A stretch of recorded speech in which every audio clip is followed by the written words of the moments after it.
আসসালামু আলাইকুম। শুরু করছি প্রেমসুধা সিজন 2। লিখেছেন সাইয়ারা খান। পর্ব 7। বিকেলে দারোয়ান এসে ফোন দিয়ে গেল পৌষকে। এর মানে হেমু ভাই এসেছিল। দৌড়ে বারান্দায় গেল পৌষ। হেমন্ত ততক্ষণে ঘাট পার অতিক্রম করেছে। তুহিনের মিলনের সামনেও পৌষের বুকের ভেতর খাবলে উঠল তৎক্ষণাৎ। একবার ভাইটাকে দেখা হলো না, পৌষের ভেতরে কিছু চাপা সৃষ্টি করলো। এমন হলেই অস্থির লাগে খুব। অনেকের মুখে শুনেছে কাঁদলে বুক হালকা হয়, ভারী ভাব কমে, কিন্তু পৌষের চোখে পানি আসে না। কোনো কিছুতেই ওর কান্না আসে না। রেলিং শক্ত করে ধরে রাখলো পৌষ। হেমন্ত আজ সাদা পাঞ্জাবি পরেছে, পিঠও দেখা যাচ্ছে। মেইন রোডের দিকে হেমন্ত দাঁড়িয়ে সরাসরি তাকালো পৌষের বারান্দায়। হয়তো জানতো তার পৌষ দাঁড়িয়ে থাকবে, এক পলক দেখা চাইবে ভাইয়ের। অত দূর থেকে দৃষ্টি ততটাও পরিষ্কার বোঝা গেল না, কিন্তু পৌষ হাত মুঠ করে চলে গেল সেখান থেকে। হেমন্ত পাঞ্জাবির হাতেই চোখ ডলল, দাঁড়িয়ে রইল ওই বাজারের মাঝে ঘণ্টাখানিক। ও জানে পৌষ রাগী, রাগ করে আসবে না, কিন্তু কোথাও হয়তো একটা আশা বাকি ছিল। হয়তো ভেবেছিল পৌষ আসবে। বারান্দার ঠাঁই টেনে পৌষ ফোনটা খুলল। ওদের 7 ভাই বোনের হাস্যোজ্জ্বল একটা ছবি। পৌষ তাকিয়ে রইল। ছবিটা কিছুক্ষণ আগে জীবন্ত ছিল, তবে এখন মৃত। আর কখনো পৌষ তাদের এভাবে পাবে না। সম্ভব হলে পৌষ নিজেকে জীবিত করবে না আগের মতো। যত দিন যাবে ওরা ভুলবে। একদিন সব ঠিক হবে, শুধু বিলীন হবে পৌষরাত হক নামটা। পৌষ হারিয়ে যাবে তাদের মাঝখান থেকে। মেঝেতে হাত পা মেলে পৌষ বসে রইল। গান গাইল আজ ক্ষীণ স্বরে। এই যে দুনিয়া কিসেরও লাগিয়া, এত যত্নে গড়াই আছে সাই। কল্পনায় পৌষ ভাবল বেশ খানিকটা সময়, অতঃপর উঠে চলে গেল সেখান থেকে। আসরের নামাজ পড়ে পৌষ বেরিয়ে গেল। বদ্ধ জায়গায় বেশিক্ষণ থাকতে পারে না ও। নিচে নামতেই আজ কৃষ্ণচূড়ার গাছটার ওখানে তাহমিনার দেখা পেল পৌষ। হেসে ওখান থেকেই হাত নেড়ে ডাকলো, আপা। তাহমিনা তাকালো, চোখে হাসলো। পৌষ এগিয়ে এসে ওর হাত ধরে বলল, বাসায় চলুন, আজ আমার হাতে চা খাবেন। তাহমিনা ওর গালে হাত বুলিয়ে বলল, একটু হাঁটতে বের হলাম। পেছন দিকটা দেখা হচ্ছে না আজ অনেক দিন, জংলা পরিষ্কার করতে হবে। পেছন পরিষ্কার আপনি করান। তাহমিনা পৌষকে নিয়ে হাঁটছে। পৌষ আজ ওর সাথে হাঁটতে হাঁটতে এলো তালুকদার বাড়ির পেছন দিকে। ততটাও পেছনে না, পেছনের ঘাটেও আসেনি। এখান থেকে সামনে গেলেই সেই জঙ্গল, পাশেই বিচুটি পাতার গাছ, সূক্ষ্ম কাঁটা দিয়ে ভরা। পৌষ বলল, বিচুটি পাতার গাছ কতগুলো আপা? এগুলো ফেলবেন না? এগুলো মাঝে মধ্যে লাগে। পৌষ হাসতে হাসতে বলল, এই পাতা একবার লাগিয়ে দিয়েছিলাম এক বুড়োর টাক মাথায়, চুলকাতে চুলকাতে বুড়ার জান শেষ হয়ে গিয়েছিল। তাহমিনা অবাক হয়ে বলল, ও মা, ভারী দুষ্টু তো তুমি। পৌষ হাসির মাঝে বলল, পোলাপান দেখলেই টিটকারি মারত। ওরা ওখানে দাঁড়িয়ে কথা বলছিল। তাহমিনা ওকে নিয়ে আর একটু সামনে গেল। পুরাতন একটা বিল্ডিং দেখতেই পৌষ তাকিয়ে রইল। কিছুটা অদ্ভুত দেখতে একটা বাড়ি। তাহমিনা ওর দৃষ্টি অনুসরণ করে বলল, এটা সম্রাট ভাইজানের বাগান বাড়ি। আজ তো সময় নেই, না হলে নিয়ে যেতাম। গিয়ে ঘুরে এসো একবার, ভালো লাগবে। একা বাসায় তার সময় কাটে না তোমার। পৌষের শুধু কানে বিঁধল, বাগান বাড়ি, সম্রাটের বাগান বাড়ি। শ্রেয়া জ্যৈষ্ঠকে দিয়ে কিছু আনতে বাইরে পাঠিয়েছে। সেই থেকে জ্যৈষ্ঠ আর ফেরেনি। কেউ অবশ্য এই বিষয়ে কিছু জিজ্ঞেসও করেনি, কিন্তু শ্রেয়ার ভেতরে ভেতরে অস্থির হয়ে উঠছে। কোথায় গেল ছেলেটা? চৈত্র একবার খুঁজলো, না পেয়েও কিছু বলেনি। ওরা তো জানে না যে শ্রেয়া পাঠিয়েছে ওকে। হাতের কাজও যেন আগাতে চাইছে না মুহূর্তে। হেমন্ত বাসায় নেই। যদি ফিরে প্রশ্ন করে তখন কি বলবে শ্রেয়া? কপালে বিন্দু বিন্দু ঘাম জমল। ওড়না দিয়ে মুছে এক গ্লাস পানি ঢক ঢক করে গিলল ও। এই বাচ্চাগুলোকে হেমন্তের অনুপস্থিতিতে কিছুটা শ্রেয়াই দেখে রাখে, ওদের সাথে কথা বলে, নিজের মতো ভালোবাসতে চায়। কে জানতো জয়েন্ট ফ্যামিলি অপছন্দ করা শ্রেয়া এতটা মায়ায় আটকে যাবে। শ্রেয়া পরক্ষণেই ভাবে এটা পৌষের মায়া, যা শ্রেয়া সামাল দিতে হচ্ছে, চেষ্টাও করছে। ইনিমিনি শরীর ভালো নয়।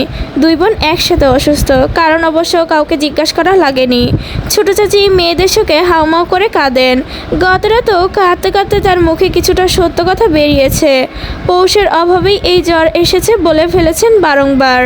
তার মেয়ে দুটো খাওয়া দাওয়া করছে না ঠিক মতো। রাতে শুধু হেমন্ত খাওয়ায়। দুধ তো ওদের পৌষ খাওয়াতো, না না ছলাকলা করে। ওটাও বন্ধ আজ কদিন। সব মিলিয়ে মাসুম দুটো জানের উপর দিয়ে ভীষণ চাপ যাচ্ছে। বড় চাচি কাল ছোট চাচির কথা শুনে চুপচাপ দাঁড়িয়েছিলেন। তিনি কাঁদতে পারেননি, তারও দুটো সন্তান তিনি হারিয়ে ফেলেছেন। তিনি চোখে দেখেন, অথচ সন্তান দুটো তাকে দেখে না। হেমন্ত কথা বলে না, ফিহাও নিজের মতো ঘরকোনা হয়ে থাকছে। সেই হিসেবে সন্তান তিনিও হারিয়েছেন। সেজ চাচি অবশ্য চুপ থাকেননি, ছোট চাচির কথায় তেরছাভাবে বলেছিল, শুরু থেকে রং তামাশা না করে বাচ্চা পারলে তো আর এই অবস্থা হতো না। জামাই নিয়ে সারাক্ষণ ঘুরে মেয়ে দিয়েছ আরেকজনের হাতে, এখন মেয়ে তোমাকেই চিনে না বোধ হয়। মা থাকতে সন্তান আবার না খেয়ে অসুস্থ হয়। ছোট চাচি কথার উত্তর করেননি, তিনি শুধু কেঁদেছেন। পৌষকে ফোন দিয়েও কেউ পায়নি, মেয়েটা ফোন ধরেইনি। শ্রেয়া সেজ চাচিকে দেখেই অবাক হয়। তার নিজের দুটো ছেলেও তো তার সাথে অতি প্রয়োজন ব্যতীত কথা বলে না। তার চোখে কিসের রাগ এত পৌষের প্রতি, শ্রেয়া তা বুঝে উঠতে পারছে না। ভাবি, ফিহাটাকে চমকে তাকায় শ্রেয়া। তখনই দরজার বেল বাজলো। শ্রেয়া দৌড়ে গিয়ে দরজা খুলে দেখলো জ্যৈষ্ঠ এসেছে। হাফ ছেড়ে বাঁচলো শ্রেয়া। জ্যৈষ্ঠের হাত চেপে জিজ্ঞেস করে, গিয়েছিলে? উত্তর দেওয়ার আগেই ওকে টেনে ভেতরে আনে শ্রেয়া। জ্যৈষ্ঠ মাথা নাড়ে, নিচু সুরে বলে, আপু বাসায় ছিল না। কি? কোথায় গিয়েছে? জানি না। দারোয়ান খবর পাঠাতেই ফ্ল্যাটে থাকা বুয়া বলল আপা নেই। আমি আর কিছু জিজ্ঞেস করিনি। শ্রেয়া বসলো। আজ পৌষকে দরকার ছিল, মেয়েটা ফোন ধরলেই কিছুটা শান্তি পাওয়া যেত। জ্যৈষ্ঠ আবারও বলল, মনে হচ্ছে তৌসিফ তালুকদার মানে দুলাভাই বাসায় নেই। কে বলল? দারোয়ান। শ্রেয়া আর কিছু বলল না। আজও হেমন্ত দেরি হবে, ও আসলে ইনিমিনিকে খাওয়ানো যাবে একটু। ভীষণ চিন্তায় পৌষ নখ কামড়াচ্ছে। সোহা নামক আপদ কোথা থেকে জুটলো তার কপালে। পলক তাকে আগেই সচেতন করেছিল এই ফ্ল্যাটে সোহার আনাগোনা আগে থেকেই। পলক অবশ্য তেমন কিছু বলেনি, কিন্তু যতটুকু বলেছে তাতে পৌষের অনেক অংশেই এতটুকু বুঝেছে সোহা এখানে আসে যায়। মিনুকে সোহাই রেখেছে এখানে, তার মাধ্যমে নাকি এই ঘরের সকল খবর সোহার কাছে পৌঁছায়। একটা জোয়ান মেয়ে একা থাকতো এক পুরুষের বাড়িতে, কোন কাজে আসে? কোনো সন্দেহের সুরে পলক বলেনি, তবে বলেছে তো। সেই থেকেই সোহার প্রতি কিছুটা বিদ্বেষ পৌষের মনে। এখানে আবার আরেক ঝামেলা। পৌষের মন টিকছে না, কিছুতেই না। সম্রাটের বাগান বাড়ি, ভাবা যায়? যাকে নিয়ে কতগুলো বছর পৌষ কত শত কল্পনা করলো, তার করা বাগান বাড়ি। ভেতর দেখার অদম্য এক আগ্রহ পৌষের ভেতর। কাল ওখানে পৌষ যাবে মানে যাবেই। সম্রাটের বাড়িটা ঘুরে দেখে আসবে। দরজায় ঠক ঠক শব্দ করে মিনু। পৌষও আসতে বলে ওকে। হাত বাড়িয়ে ফোন দিয়ে বলে, মামা। পৌষ ওর দিকে তাকিয়ে বলে, একটু কথা আছে, তুমি এসো তো আবার। মিনু ভীত দৃষ্টিতে তাকালো, মাথা নেড়ে চলে গেল। ফোন কানে লাগিয়ে সালাম দিতেই তৌসিফ ওভাস থেকে উত্তর দিল। যথাসম্ভব শান্তস্বরে বলল, ফোন কোথায় তোমার পৌষরাত? ফোন দিচ্ছে সবাই, আমিও দিলাম, পাচ্ছি না। পৌষ এদিক ওদিক তাকালো, না পেয়ে বলল, আছে কোথাও। এটা কেমন উত্তর পৌষরাত? মানুষের প্রয়োজন হয় না? তুমি জানো ইনিমিনি অসুস্থ। ওদের আর কিছু শোনার আগেই পৌষ চোয়াল শক্ত করে ফেললো। দাঁতে দাঁত চেপে বলল, কি হয়েছে? তুমি রেগে আছো? না। ফোন খুঁজে বাসায় ফোন দাও হানি, বাচ্চা দুটো অসুস্থ। আমি থাকলে। তৌসিফকে শেষ করতে না দিয়ে পৌষ বলল, ওদের নিয়ে ভাববার মানুষ আছে, তারা সবই জানে, সব করেছে, অত ভাবার কিছু নেই। হেমন্ত বলল, খাচ্ছে না ঠিক মতো। এটা আমাকে অপবাদ দেওয়ার আগে হেমু ভাইয়ের মা আর চাচির ভাবা উচিত ছিল। তৌসিফ ভরকালো একটু। ও ভেবেছিল পৌষ ও বাড়ি যেতে চাইবে, কাঁদবে, কিন্তু সম্পূর্ণ বিপরীত আচরণে ভালো চমকালো। মেয়েটা কেমন যেন অদ্ভুত। কথা ঘুরালো তৌসিফ, বলল, আমি ফিরে আসবো শীঘ্রই। আচ্ছা। ফোন কাটতেই পৌষের এলোমেলো লাগলো। তাড়াতাড়ি নিজের ফোন খুঁজলো, কোথায় রেখেছিল তাও মনে নেই। ড্রেসিং টেবিলের উপর পেতেই ঝাঁপিয়ে পড়লো ফোনের উপর। ভেতরে কি চলছে পৌষ বুঝতে পারছে না, শুধু একবার ওদের কণ্ঠ শুনতে মন চাইছে। শ্রেয়ার ফোন থেকে অসংখ্য কল দেখে ওকে ব্যাক করে পৌষ। রিসিভ হয় খট করে। পৌষ খুব শান্তভাবে বলে, আমার পাক বাহিনীর খেয়াল রাখতে পারলো না তোমার স্বামী। পৌষ, কথা বলবে একটু ওদের সাথে? তোমার ভাই আসেনি এখনো, ওরা খাচ্ছে না। না খেলে আমি কি করব ভাবি বলো? যার যার বাচ্চা তার তার। তুমি একটা কাজ করো তো, ওই বিচ্ছু দুটোর সামনে ফোনটা নিয়ে যাও। আর হ্যাঁ, অন্য কেউ যত না জানে। শ্রেয়া চোখ ছলছল করে উঠল, হেসে ফেলল। হোক অল্প কিছুদিনের জন্য শ্রেয়া চিনেছে পৌষকে। মেয়েটা সরাসরি প্রকাশ করতে পারে না। দৌড়ে ছোট চাচির ঘরে আসে শ্রেয়া। ওর পেছনে পেছনে চৈত্র, জ্যৈষ্ঠ আর ফিহা। ঘরে ওরা বাদে কেউ নেই আর। স্পিকারে থাকা ফোনে হঠাৎ করে কাঠখোট্টা গলা শোনা গেল। কিরে পাক বাহিনীর দল, তোদের কত কাজ দিয়ে এলাম। আর দুই বিচ্ছু, তোদের বলিনি আমার খাটের নিচ পরিষ্কার করতে? দুটো বিছানায় কি করিস? ফিহা, তুই আমার ঘরে তালা দিবি, কেউ যেন না ঢুকে ওখানে। এতটুকু শুনেই কাঁদলা ইনিমিনি। জ্বরে পুড়ে যাওয়া শরীর নিয়ে শুয়ে শুয়ে কাঁদছে। সেই কান্নার মাঝখানে আবার মুখ দিয়ে আপা শব্দটাও বের করছে। ফিয়া নাক টানছে। ওপাশ থেকে এবার কথা থামিয়ে ধমক দিল, এক থাপ্পড় মারবো। বিয়াদবগুলো, তোদের যে বললাম আমার বাথরুম ধুয়ে রাখতে, রেখেছিস? আমি ধুয়ে দেবো আপা। একসাথে দুই জড়জীর্ণ কণ্ঠ এলো। পৌষ নরম হলো না, বলল, না খেয়ে শক্তি পাবি বিচ্ছুর বাচ্চা? এখনই খা, সকালে বাথরুম ধুয়ে রাখবি, ঘর মুছে রাখবি। আপা, তুমি আঁতবে না? খাবি নাকি বল আগে? খাবো, এখনই খা, উঠ ঝটপট। তুমি খাবে না আপা? পরে খাবো। তুমি খাইয়ে দিবে না? আজ না, আজ আপার হাত ব্যথা, তাড়াতাড়ি খা। তুমি কই আপা? শ্বশুরবাড়ি, এখন চুপচাপ খা। আপা কেটে দিব আবার। আপা, ভিডিও কল দেই? কথাটা বলল ফিহা। পৌষ না করলো, শুধু বলল, আজ না। দরজায় দাঁড়িয়ে থাকা ছোট চাচি এবারও কাঁদলো। পৌষটাকে তিনি অপছন্দ করতেন না, কিন্তু কখনো ওভাবে আদরও করা হয়নি। আজ মনে হলো আদর করা উচিত ছিল। একটু আদর মেয়েটার পাওনা ছিল। আজ এক প্লেট ভরে ভাত খেয়েছে তৌসিফ। খাবে এটাই যেন নির্ধারিত ছিল। তার বউ চমৎকার হাতে রান্না করেছে। কচু খেয়েছে পুরোটা বিশ্বাসের উপর, গলা ধরেনি একটুও। এক কচু দিয়ে পৌষ 3 পদ রেঁধেছে। ইলিশ কচু, কচু ভর্তা আর শাক আলাদা করে রান্না করেছে। তৌসিফের অতি প্রিয় গরুর চাকার গোস্ত ভুনা করেছে, তাতে টানেনি তাকে। শেষে গিয়ে ডাল আর গোস্ত শেষ করেছে। পৌষকে যে যত্ন করে আজ খাওয়ালো, এমন যত্ন আজ পর্যন্ত মা বাদে কেউ করেনি। মা এভাবে জোর করে করে খাওয়াতো, প্লেটে সরাসরি তুলে দিত। 1 চামচ দিতে বললে 3 চামচ দিত। খেয়ে তৌসিফ সোফায় বসেছে, পৌষ বুয়ার সাথে গোছগাছ করছে। একটা পেয়ালা হাতে এগিয়ে এলো। তৌসিফ মাত্রই ঢেকুর তুলে খাবার হজম করে ভাবছিল একটু পর ঘন্টাখানিক ওয়ার্কআউট করবে। তার জীবনের অন্যতম রেকর্ড হলো বিগত 6 বছর ধরে একই ওজন মেনটেন করে আসা। এই কাজটা অবশ্য ততটাও সহজ নয়। খাবার সবসময় মেপে ঝুপে খাওয়া হয়, কিন্তু পৌষ তার ইদানিং এদিক ওদিক করে যাচ্ছে, যার দরুন অতিরিক্ত ব্যায়াম করতে হচ্ছে। মাথায় যখন এইসব ঘুরছিল, তখনই পৌষ ওর সামনে পেয়ালা এগিয়ে বলল, ঠান্ডা হয়েছে, খেয়ে দেখুন, ভালো লাগবে। তৌসিফ তাকালো। সাবুদানা দিয়ে দুধ জাতীয় কিছু বানিয়েছে পৌষ। তৌসিফ ঢোক গেল, দেখে ভালো লাগছে। হাত বাড়িয়ে নিয়ে বলল, আমার হঠাৎ এত খাওয়া ঠিক হচ্ছে না পৌষরাত, 1 চামচ খাই, বাকিটা তুমি খাও।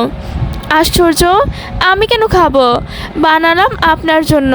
আর ফলমূল, সাবুদানা তো স্বাস্থ্যের জন্য ভালো। চিনি দিয়ে করো না, প্রচুর ক্যালোরি। চিনি দেইনি, মধু দিয়েছি। তৌসিফ ওর দিকে তাকিয়ে মুখে দিল, প্রশংসা না করে পুরোটা শেষ করলো। পৌষ হাসি হাসি মুখে দাঁড়িয়ে তখনও। তৌসিফ কেসে উঠল কিছুটা। পৌষের হাবভাব ঠিক লাগছে না ওর কাছে। এই মেয়ে তো এত শান্ত না, হঠাৎ আবার কী হলো? ওর ভাবনা চিন্তা আজ পৌষকে ডিঙিয়ে চলে যাচ্ছে বারবার। তৌসিফে খেয়ে খালি বাটিটা রেখে এসে বলল, মাথা ব্যথা করছে আপনার? টিপে দেব?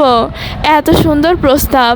তৌসিফ ফিরতে দিতে পারে না, ব্যথা না থাকা সত্ত্বেও বলল, আচ্ছা।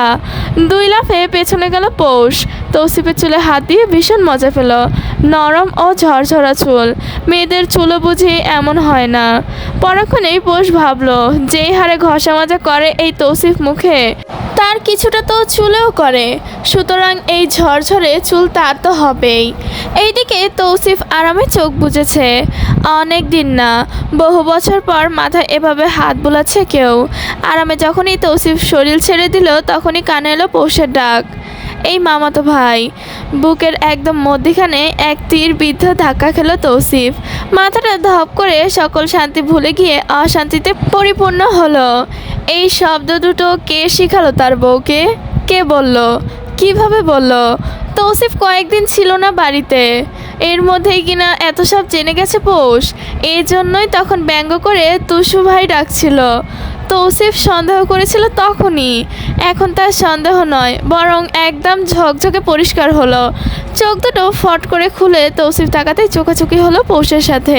এই দিকটা থেকে পৌষ এক ধাপ পিছিয়ে আছে। তৌসিফের চোখে চোখ পড়ে ও সেটা রাখতে পারে না। ওর হাতে ধরে থাকা তৌসিফ টেনে আনলো ওকে নিজের সামনে। বেশ উদ্বিগ্ন হয়ে জিজ্ঞেস করলো, কি ডাকলে? ভুল ডাকলাম?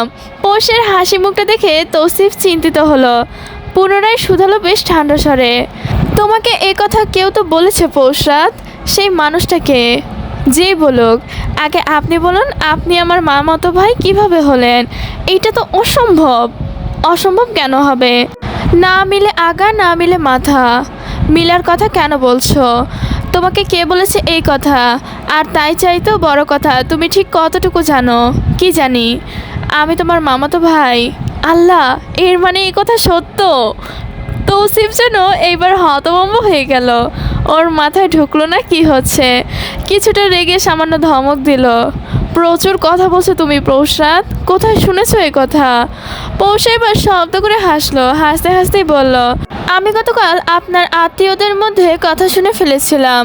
তারা আমাকে দেখেনি অবশ্য, কিন্তু আমি আড়াল থেকে বুঝেছি আমাকে নিয়েই কথা হচ্ছে। তখনই শুনলাম একজন বলল, তৌসিফ সোহাকে রেখে কেন ওই ফুপুর মেয়ে ধরে আনলো? না আছে যোগ্যতা আর না আছে শিক্ষা, বেয়াদব একটা মেয়ে। এইটুকু বলেই পোষ থামলো। তৌসিফ অবাক দৃষ্টিতে তাকিয়ে আছে। এই মেয়ে হাওয়াতে খবর শুনে কিভাবে ভঙ্গি দিয়ে তৌসিফের পেট থেকে কথা বের করে আনলো। তৌসিফ হতবুদ্ধি চোখে তাকিয়ে আছে দেখে পৌষে এবার ওর মুখোমুখি হয়ে বসলো। আমার আম্মুকে আপনি চিনতেন? কেমন ফুপি হতো আপনার?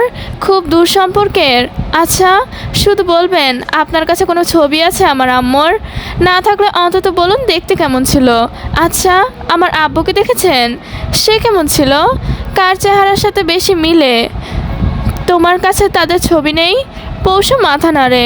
তৌসিফ ওর মুখের দিকে তাকিয়ে বেশ খানিকটা সময় নিয়ে ভাবলো কি বলা উচিত তার, সত্যি নাকি মিথ্যে। তৌসিফ খুব ভেবেচিন্তে নিল।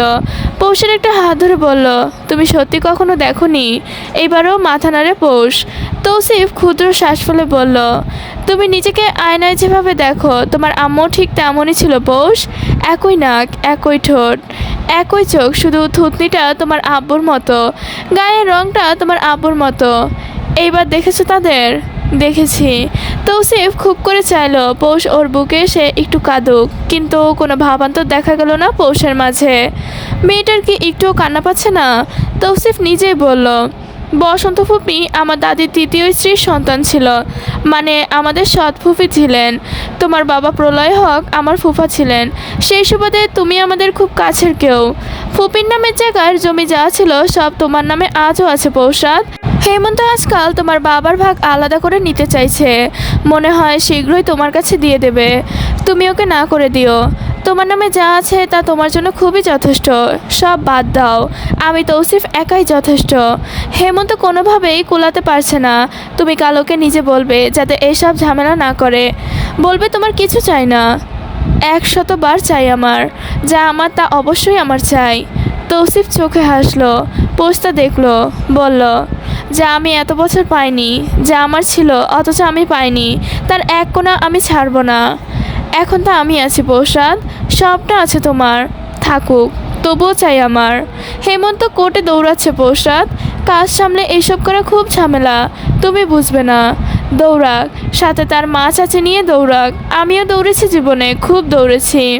শেষটা পৌষ বিড়বিড় করলেও তৌসিফ শুনতে পেল অল্প। পৌষের কপাল ছুঁয়ে বলল, আপনার দাদা কয়টা বিয়ে করেছিল? 6টা। বাবা, বুড়োর টাকা সিনেমিনি খেলতো নাকি? কার পেছনে লুটাবে খুঁজে পেত না। এইভাবে বলো না হানি, তোমার নানা হন। আমি অনেকবার ভাবতাম আমাকে কেন নানুর বাড়ি কেউ দেখতে আসে না, কেউ কেন আমাকে তাদের কাছে নেয় না। আচ্ছা, সৎ বলে নিত না। তুমি তাদের কাছে ভালো ছিলে। তৌসিফকে থামিয়ে পৌষ বলল, ভালো ছিলাম না তো, আমাকে কেউ ভালো রাখেনি, আমি একা একাই ছিলাম। নানুর বাড়ি যেহেতু বড়লোক, নিশ্চয়ই আমাকে আদর করত। আচ্ছা, আমার নানু কোথায় থাকে? তোমার নানু নেই পৌষরাত? ও, আমার খালামণি নেই, মামা নেই? খুব আগ্রহ নিয়ে পৌষ জিজ্ঞেস করলো। তৌসিফ স্পষ্ট দেখলো মেয়েটার চোখে আদর খোঁজার তীব্র বাসনা। ও কি আদর পায়নি ছোটবেলায়? ছোট করে তৌসিফ বলল, তোমার নানুর একটাই মেয়ে ছিল পৌষরাত, আর কোনো সন্তান ছিল না। এরপর থেকে দাদা আর ছেলের সন্তান নেয়নি। আমাদের বাবা চাচারাই ছিল প্রথম স্ত্রীর সন্তান। বাকি কোনো স্ত্রী তিনি স্বেচ্ছায় ছেড়ে দেননি বা বিয়ে করেননি, পরিস্থিতির চাপে করতে হয়েছিল।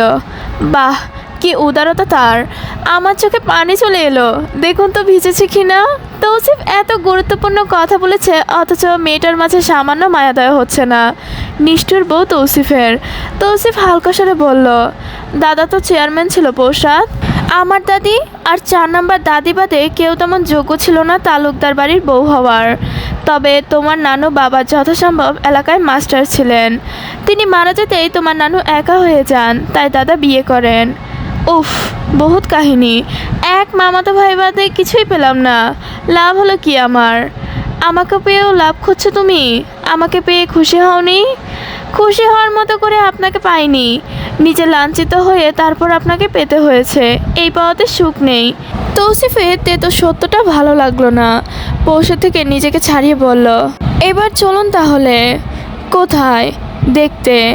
কি দেখাবে? পৌষের মুখে লজ্জা আনলো, বলল, সম্রাট চেয়ারম্যানকে। তৌসিফ কপাল চেপে ধরল। পৌষ সাথে সাথে বলল, চেপে দেই কপাল, ব্যথা কমলেই যাব, ঠিক আছে? চারপাশ সম্পূর্ণ নিস্তব্ধতার চাদরে ঘেরা। বাড়ির গেট বরাবর দক্ষিণ দিকে যাচ্ছে তৌসিফ। এক হাতে পৌষের হাত।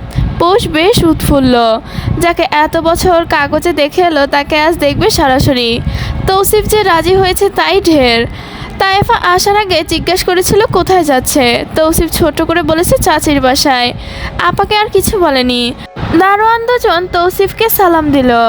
পৌষের হাতে চাপ বাড়ল তৌসিফের। পৌষ এত উচ্ছ্বাস যেন ওর ভালো লাগছে না, লাগার কথাও নয়। আজকালকার মেয়ে পৌষ, ওর ভালো লাগবে তৌসিফকে, কিন্তু না, ওর নাকি ভালো লাগে সম্রাট ভাইকে। একটা ছবি বাজে কিছু দেখেনি। তৌসিফ যথাসম্ভব বুঝলো পৌষের মতো মেয়ে শুধু চেহারা দেখে এতটা পছন্দ করে না, বরং ওকে আটকেছে সম্রাটের ব্যক্তিত্ব।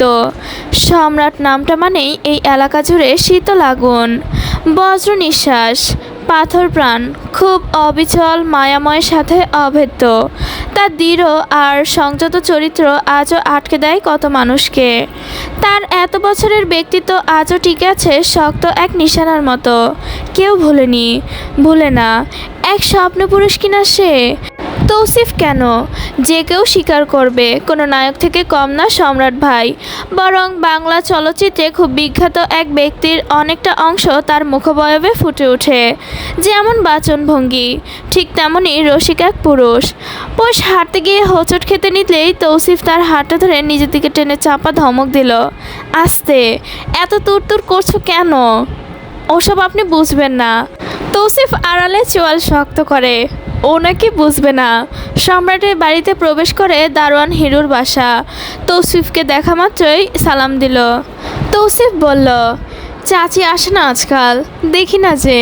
কথাটা বলেই পৌষকে নিয়ে ঢুকে গেল তৌসিফ। হিরুকে রাগাতে তার বেশ মজা লাগে। কেমন এক পুরুষ সে, নিজের স্ত্রী সম্পর্কে জিজ্ঞেস করলেই রেগে যাবে। বড্ড আদরের বউ তার। তাহমিনার বাড়িতে আছে, তবে তৌসিফ পৌষকে নিয়ে গেল সেই বাড়ির মাঝখানটার এক বিশাল গাছের নিকট। তার ঠিক পাশ বরাবর সামনে তাকালেই সম্রাটের বাগান বাড়ি দেখা পড়ে। অন্ধকারে পৌষ দেখতে না পেয়ে তাড়া দিল, কই কই, ধৈর্য ধরো। তৌসিফ ওকে সামনে নিয়ে যাচ্ছে। মাথার ওড়নাটা আরেকটু ঢেকে নিল পৌষ। লজ্জা না, বরং অচেনা এক অনুভূতি হচ্ছে তার। চকচকে টাইলস করা দুটো সিঁড়ি, নিচ দিয়ে মোজাইক করা, চোখ আটকে যাওয়ার মতো খোদাই, নিখুঁত হাতে কাজ, উঁচু করে বাঁধা একটা জায়গা, একটুও ধুলো নেই, শুধু শান্তিময় বাতাস। মাথার কাছে গেড়ে রাখা বড় টাইলস করা দেওয়ালগুলো গোটা গোটা অক্ষরে লেখা, সম্রাট তালুকদার। পৌষের বুকে অতটুকু পরেই ধক করে ওঠে। দ্বিতীয় শালটা দেখে মনটা খুব খারাপ হলো ওর। ধীরে ধীরে শ্বাস নিল পৌষ। মাটির ওপর চারপাশে সুন্দর সুন্দর গাছ, এক পাশে খেজুর গাছ। তৌসিফ আস্তে করে জিজ্ঞেস করলো, আরও দেখবে কি? দেখি। পোষ জিজ্ঞেস করতেই তৌসিফ মাথা নাড়ে। দুজন দাঁড়িয়ে রয় সেখানে। তৌসিফ একটু এগিয়ে যায়, জিয়ারত করে, শুধু মনে মনে ভাবে, যেই ব্যক্তি চালে এত এত মানুষ আটকে আছে, কেউ কি জানে তার অর্ধেক বুনন বানোয়াট, শুধু চোখের ভ্রম, বাকিটা সত্য। এই আজকের রাতটার মতোই সত্য। শরৎ বিদায় নিয়ে হেমন্ত এলো ভাব। চারিদিকে ছড়িয়ে ছিটিয়ে অক্টোবর মাসের প্রলেপ। রাতগুলো ঠান্ডা ঠান্ডায় শীতলতায় ভরে ওঠে। গায়ের ওনাটা ভালো মতো টেনে পোষ গুটি গুটি পায়ে যেতে নিলেই তৌসিফ বলল, বেশি ঠান্ডা লাগছে? ওহো, হাতছু। তৌসিফ এসির টেম্পারেচার বাড়িয়ে দিল। রাত বাজে 2:22। পৌষের ক্ষুধা লাগায় দুইজন বেরিয়ে এসেছে। রান্না করা স্যান্ডউইচ গরম করে দিয়েছে তৌসিফ। পোষ পা তুলে বসেছে এখানেই। তৌসিফের দিকে তাকিয়ে হাসি মুখে জিজ্ঞেস করলো, আচ্ছা, আমাকে বাগান বাড়িতে নিয়ে যাবেন কাল? কপালে সহসা ভাঁজ পড়ল। তৌসিফ মুখের ভঙ্গি না বদলেই বলল, ওখানে দেখার মতো কিছু নেই, আমি যাব। ওখানে নাকি আগের মতো সব কিছুই আছে। আচ্ছা, ওটা কেমন? পুরাতন দিনের বাড়ির মতো? আপনি গিয়েছিলেন? বেশ কৌতূহল নিয়ে পোষ জিজ্ঞেস করছে। তৌসিফ চোয়াল শক্ত করে বলল, এক দেখায় দেখিয়ে আনলাম, এর মানে এই নয় সব আবদার পূরণ করব। কেন করবেন না? তৌসিফ মনে মনে অবাক হয়। আচ্ছা, তার বউ কি তাকে ভয় পায় না? সে কি জানে না সে কার বউ? তৌসিফ সম্পর্কে তার ধারণা ঠিক কতটুকু? বিপ বিপ শব্দ হতেই তৌসিফ ওভেন খুলে স্যান্ডউইচ বের করে, তার উপর সস দিয়ে বউকে এনে দেয়। পোষ এক কামড় খেয়ে একটু এগিয়ে দেয় তৌসিফের মুখের সামনে। তৌসিফও এক কামড় দিল, খেয়ে বলল, আমার অভ্যাস খারাপ হচ্ছে পৌষরাত। বউ হিসেবে তোমার খেয়াল রাখা উচিত আমার প্রতি। খেয়ালই তো রাখছি। একটু পেট বের হলে কিছু হবে না। শুনুন, আমি কাল ভার্সিটিতে যাব না? তৌসিফ বলেছিল বাড়ি ফিরলেই এই বিষয়ে কথা বলবে। একটু ভেবে বলল, যাবে, কিন্তু এইদিক ওদিকে চলে যেও না পৌষরাত। আদিকে বলতে গিয়ে চুপ করে গেল পৌষ। মাত্রই আদির বাইকে করে যেতে চেয়েছিল, কিন্তু সেই দিনের ঘটনা মনে পড়ায় চুপ করে গেল। তৌসিফ বোধহয় বুঝলো, পানির গ্লাসটা এনে ওকে দিয়ে বলল, চলো ঘুমাবে। পৌষ কথা বলল না আর। তার কাছে আজকের দিনটা ভীষণ খুশির। সম্রাটকে দেখার যে অদম্য ইচ্ছে তার পূরণ হয়েছে। তৌসিফের পেছন পেছনে ঘরে ঢুকে পৌষ জিজ্ঞেস করলো, আচ্ছা, আপনার কাছে ওনার কোনো ছবি নেই? প্রতি বছর ওই একই ছবি দেখি, সেই বাস রঙের শার্ট। পৌষের কণ্ঠে উদাস ভাব দেখে তৌসিফ ভীষণ বিরক্ত হলো। এই মেয়ে এখনও পড়ে আছে সম্রাট ভাইকে নিয়ে। মুখে ক্রিম লাগাতে লাগাতে তৌসিফ বলল, ভাসুর হয় তোমার? চাচাতো ভাসুর নিয়ে এত ভাবতে নেই, এত দেখতেও নেই। চোখের পাপ হবে, আরও কোথাও পাপ লাগবে। তৌসিফ পেছনে ফিরে তাকাতেই পোষ হেসে দিয়ে বলল, ওই পোস্টার হাত দিয়ে ছুঁয়েছি, মন দিয়ে ভেবেছি। আপনি কি জানেন তাকে আমি স্বপ্নেও দেখেছি? এত ভাবো যে স্বপ্নেও দেখলে? হ্যাঁ, কি দেখেছি জানেন? বলেই ভীষণ লজ্জা আনলো মুখে। তৌসিফ অবাক, হতবাক হয়ে গেল। এই মেয়ে সম্রাটের কথা বলতে গেলেই কেন লজ্জা পায়। এখন তৌসিফের হিংসে হচ্ছে, ভীষণ হিংসে। তাকে রেখে কেন তার মৃত চাচাতো ভাইকে পৌষ এতটা চায়। গালে ক্রিম লাগাতে লাগাতে তৌসিফ বলল, তালুকদার বাড়ির বউ তো হলেই, এখন শান্ত থাকো। পৌষ গুনগুন করে গাইতে লাগলো, আমি চাইলাম যাহারে, ভাবে পাইলাম না তারে, সে এখন বাস করে অন্যের ঘরে। তৌসিফ চাপা সারে ধমক দিল, অন্যের ঘরে কোথা থেকে পেল পৌষরাত? তাহলে আপনি বলুন, তার চোখে কোন গান গাইব? তৌসিফ লাইট বন্ধ করলো। পৌষ বালিশে মুখ দিয়ে খিটখিট করে হাসছে। তৌসিফের মুখটা দারুণ লেগেছে তার কাছে। বেটা জ্বলে পুড়ে ছাই হয়ে যাচ্ছে। ইনিমিনিকে কোলে নিয়ে ভোর সকালে বের হয়েছে হেমন্ত। দুবোন একটু ঘুরবে। ভোরে উঠেছে। ছোট চাচি ওদের সামলাতে গিয়ে কাঁদছেন শুধু। ফজরের নামাজ পড়তে বের হয়েছিল বাড়ির সকলে। ফিরে সেই চাচির কান্না কানে গেল ওর। দরজা টোকা দিয়ে অনুমতি নেয়। চাচি আসবো? চোখ মুখ মুছে ভাঙা গলায় বলে, হেমন্ত এসো আব্বু। হেমন্ত ঢুকে ছোট চাচিকে বলল, ওদের নিয়ে একটু হাঁটতে বের হলেই হয়, আগে তো এত সকালে উঠতো না। বলেই দুটোকে কোলে তুলল হেমন্ত।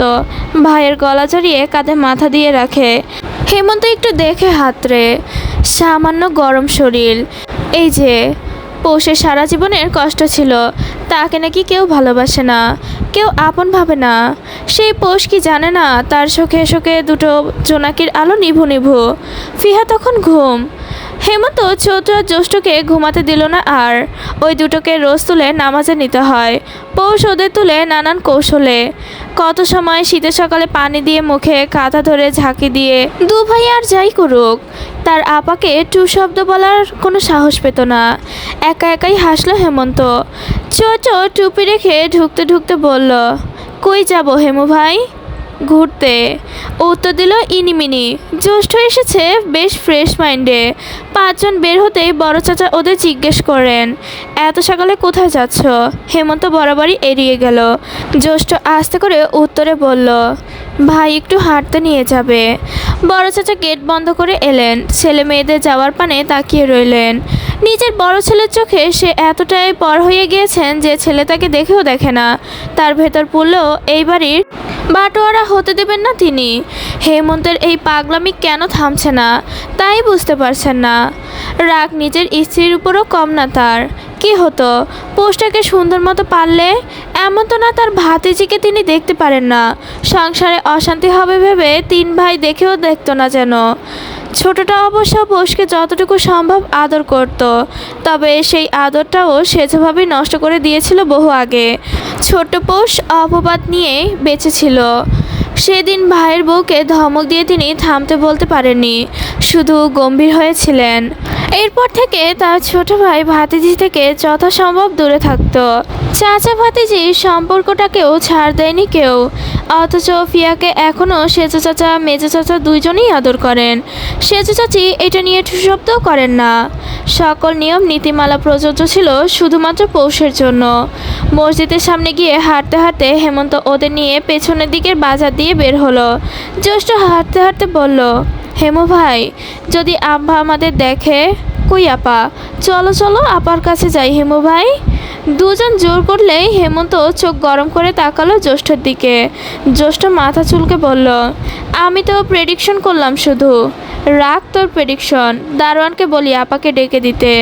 চৈত্র কথাটা বলতেই ইনিমিনিও মাথা তুলল। হেমন্তের দিকে তাকিয়ে রইল ডাগর চোখে। হেমন্তের মন চাইল দুই ভাইকে দুটো চড় দিতে।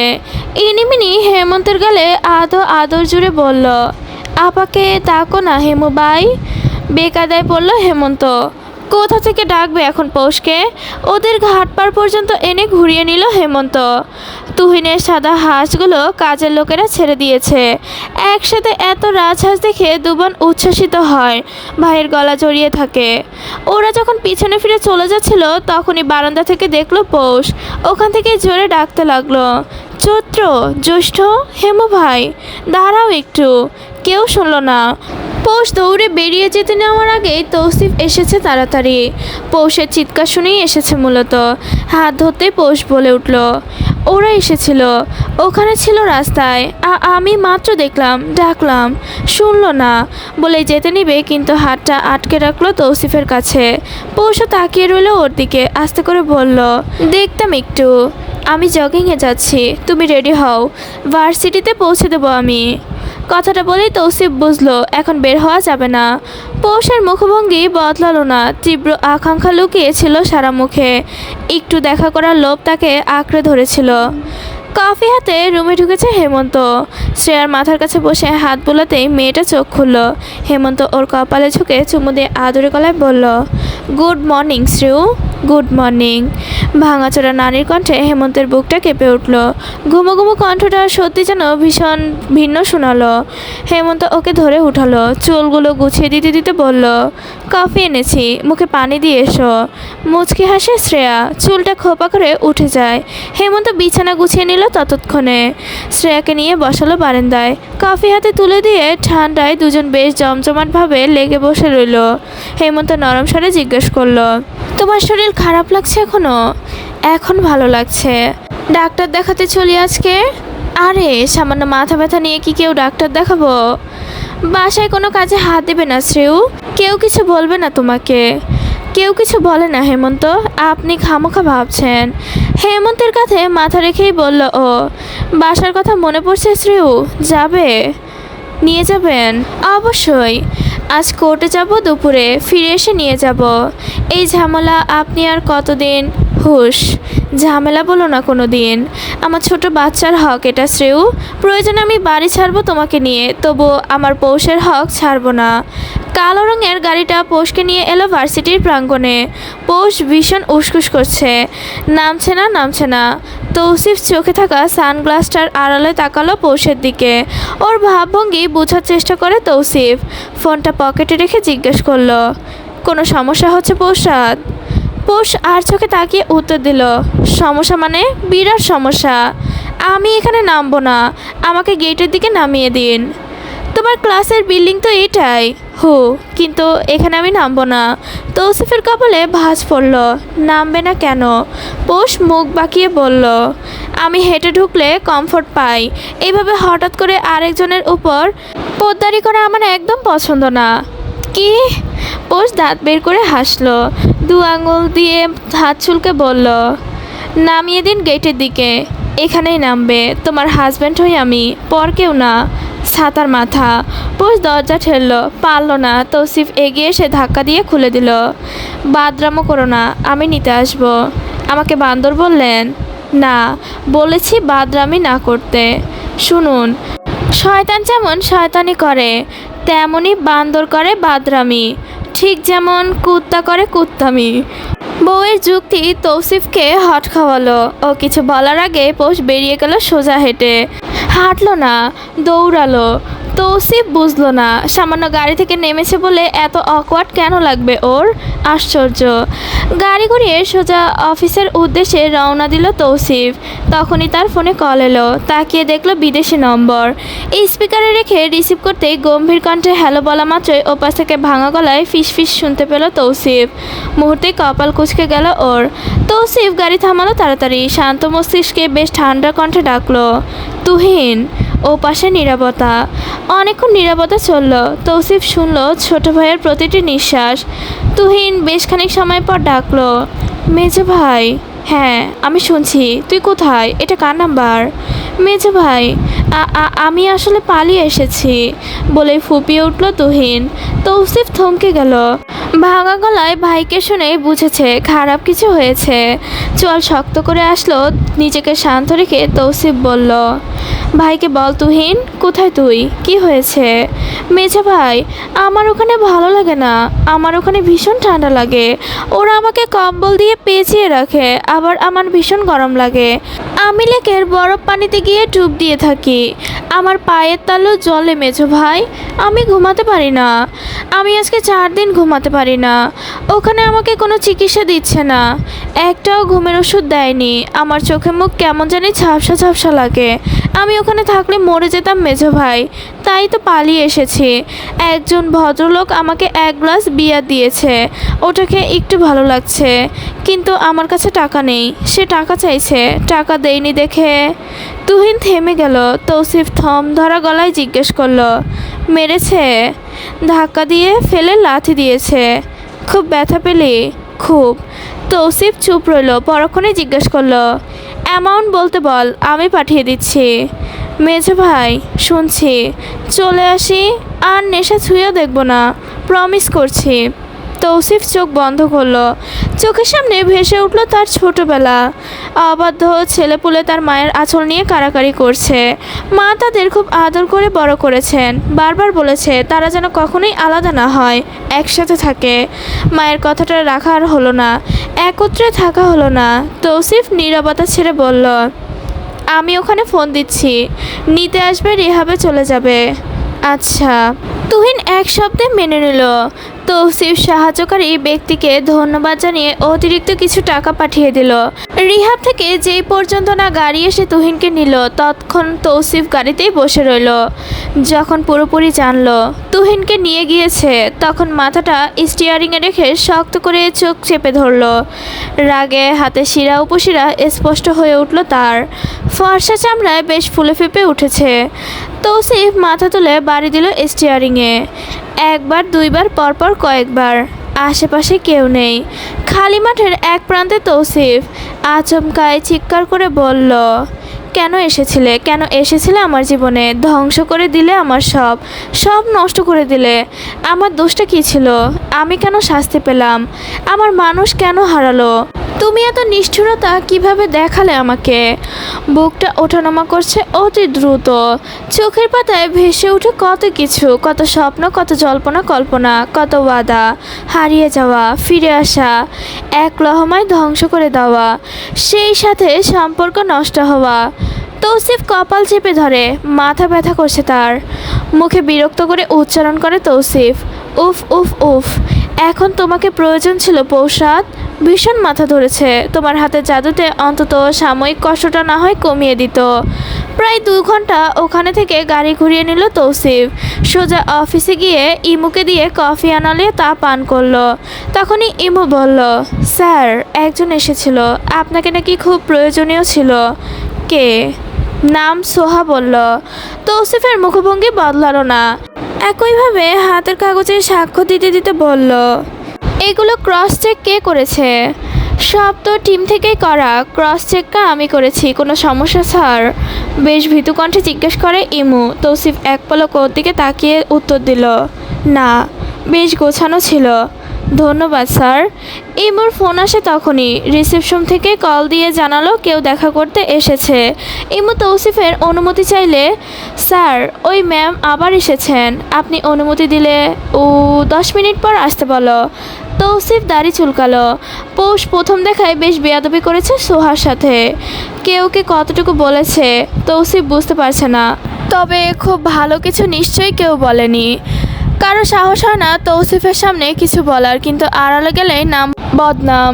তৌসিফ গায়ে দুলে দুলে বলল, বুঝলি ইমু, মানুষ হলো সবচাইতে আজব প্রাণী। এটা আগাও চায় আবার মাথাও চায়, জখমও করে আবার তাতে হলুদও ছিটায়, কারো মন চাইলেও লবণও ছিটিয়ে দেয়। জি স্যার। তৌসিফ চোখে হাসে। ইমু ছেলেটা আজ পর্যন্ত বলল না যে স্যার আপনি ভুল, সবটাতেই জি স্যার। ইমু সব গুছিয়ে জিজ্ঞেস করলো, তাকে আসতে বলবো? পাঠাও। ইমু যাওয়ার ঠিক 1 মিনিটের মাথায় সোহা হাজির হলো কেবিনে। দ্রুত পা ফেলে কাছাকাছি আসতে নিতেই তৌসিফ হাত উঠিয়ে নিষেধ করলো। সোহা বসলো ওর সামনে। তৌসিফ ল্যাপটপ থেকে চোখ সরিয়ে প্রশ্ন করলো, কোনো কাজ ছিল সোহা? কোন কাজ মানে তৌসিফ? আমি বাসায় গিয়েছিলাম। Do you know what happen? Tousif যেন কিছুই জানে না ঠিক তেমন ভাব করলো। তা দেখে সোহা বিভ্রান্ত হলো। সত্যি কি জানে না তৌসিফ? কেউ না বললেও তো মিনুর বলার কথা। সোহা ঢোক গিলল। নিজেকে শান্ত করে বলল, তোমার ওই বেয়াদব বউ আমাকে অপমান করে বের করে দিয়েছে। প্রচুর বেয়াদব ওই মেয়ে, ছোট বড় মানে না, চরম বেয়াদব বিয়ে করেছো তুমি। বেশ ঠান্ডা মেজাজ তৌসিফের হাত ঘড়িতে সময় দেখলো। বলল, প্রথমত ওর নাম পৌষাদ। আর শুধু পৌষাদ কেন? পৌষাদ কেন? যে কোনো মেয়ে আমার বাড়ির বউ হলে তোমার সাথে আমার বাড়িতে অমন ব্যবহারই করবে। এর যোগ্য তুমি। আমি শুধু মিনুকে দেখতে। কথা শেষ হয়নি আমার। সোহা চুপ হয়ে গেল। তৌসিফ দাড়িতে হাত বুলিয়ে বলে, তুমি নিজের অবস্থানটার জন্য দায়ী। তুমি নিজে ঢোল পিটিয়ে জাহির করেছো নানান কিছু। এখন সহ্য করো। পৌষাদ বেয়াদব জায়গা বুঝে। নিশ্চিত আমার আগেই তোমার বিষয়ে কারো থেকে শুনেছে। সোহা মাথা নিচু করে নিতেই তৌসিফ একইভাবে গা দুলাতে বলল, এটু নিয়ে আমার ভাবনা শূন্য। প্রস্থান যেখানে সমাধান, সেখানে গেড়ে বসার মানেই হয় না। চরম বোকামি করছো। ক্লাস একটা শেষ হতেই পৌষ এসেছে মাঠে। হাতে চায়ের একটা প্লাস্টিকের কাপ। এইদিক ওদিকে নজর ঘুরিয়ে ফুটবল গ্রাউন্ডে পেল আদিত্যকে। দেখতেই দ্রুত পায়ে এগিয়ে এসে ডাকলো, এই আদি, এই। আদিত্য বোধহয় শুনলো। দৌড়ে ওপল ফুটবলারটাকে লাথি দিয়ে এগিয়ে এলো পৌষের দিকে। কপালে ঘাম মুছে কাঁধে ব্যাগ নিয়ে বলল, আজ এলে? চাচু দিতে এলো? না দিয়ে যাবে কই? আমি কি মূর্খ থাকবো নাকি? আরে তা না, চা খাবে? মাত্র ফুটবল খেললাম, গরম লাগছে। তুমি বাসায় যাবে এখন? ক্লাবে কাজ আছে, আপাতত 8 ঘন্টা ফাঁকা আছি, চলো বসি। পৌষ মাথা নেড়ে রাজি হলো।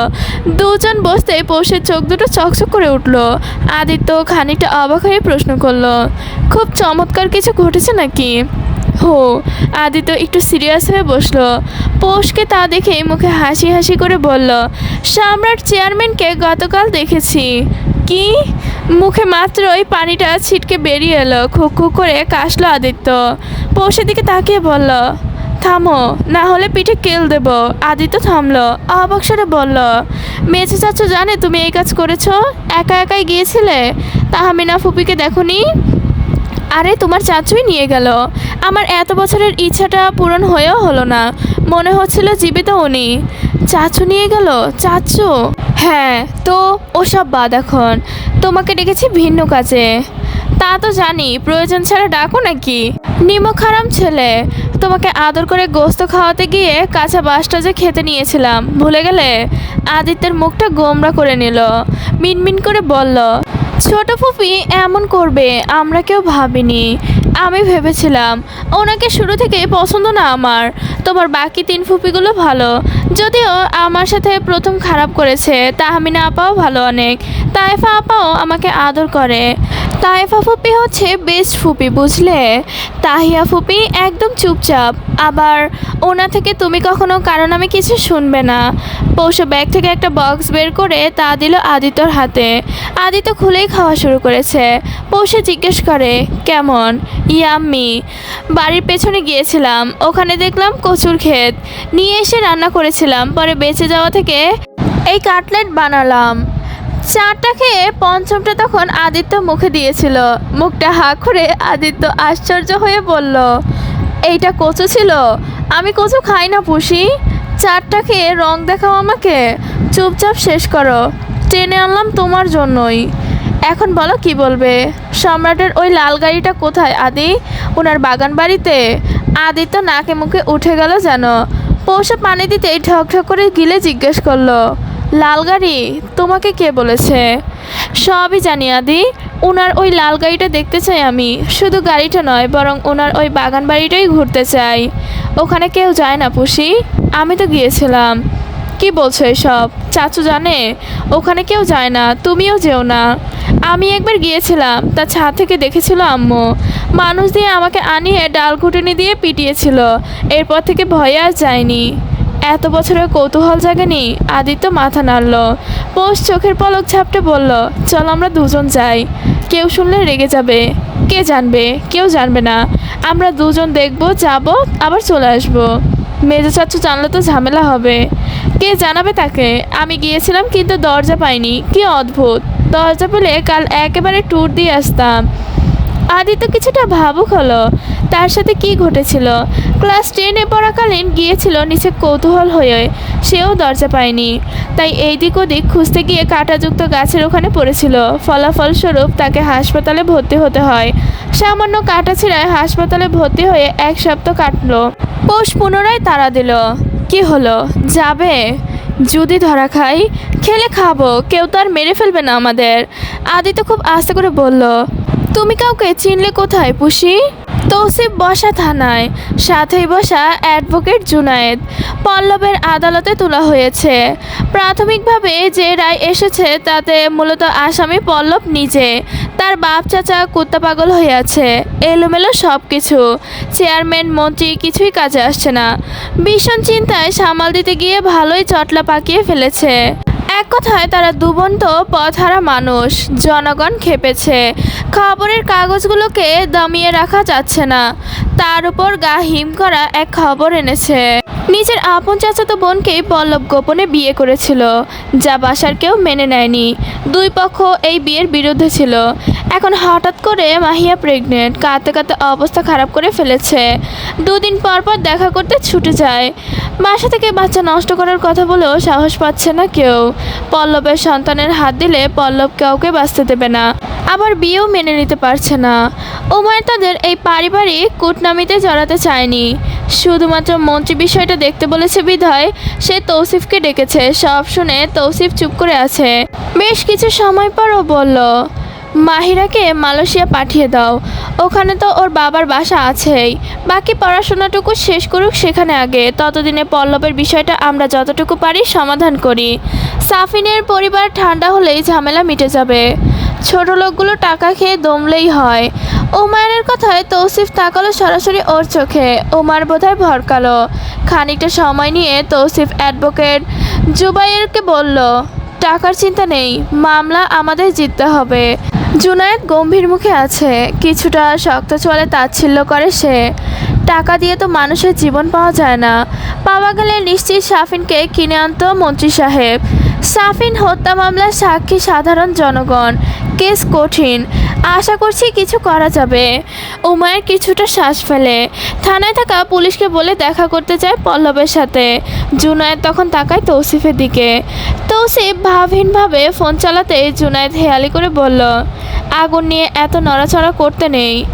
হাত পুড়ে যাওয়ার ভয় তৌসিফ তালুকদার করে না।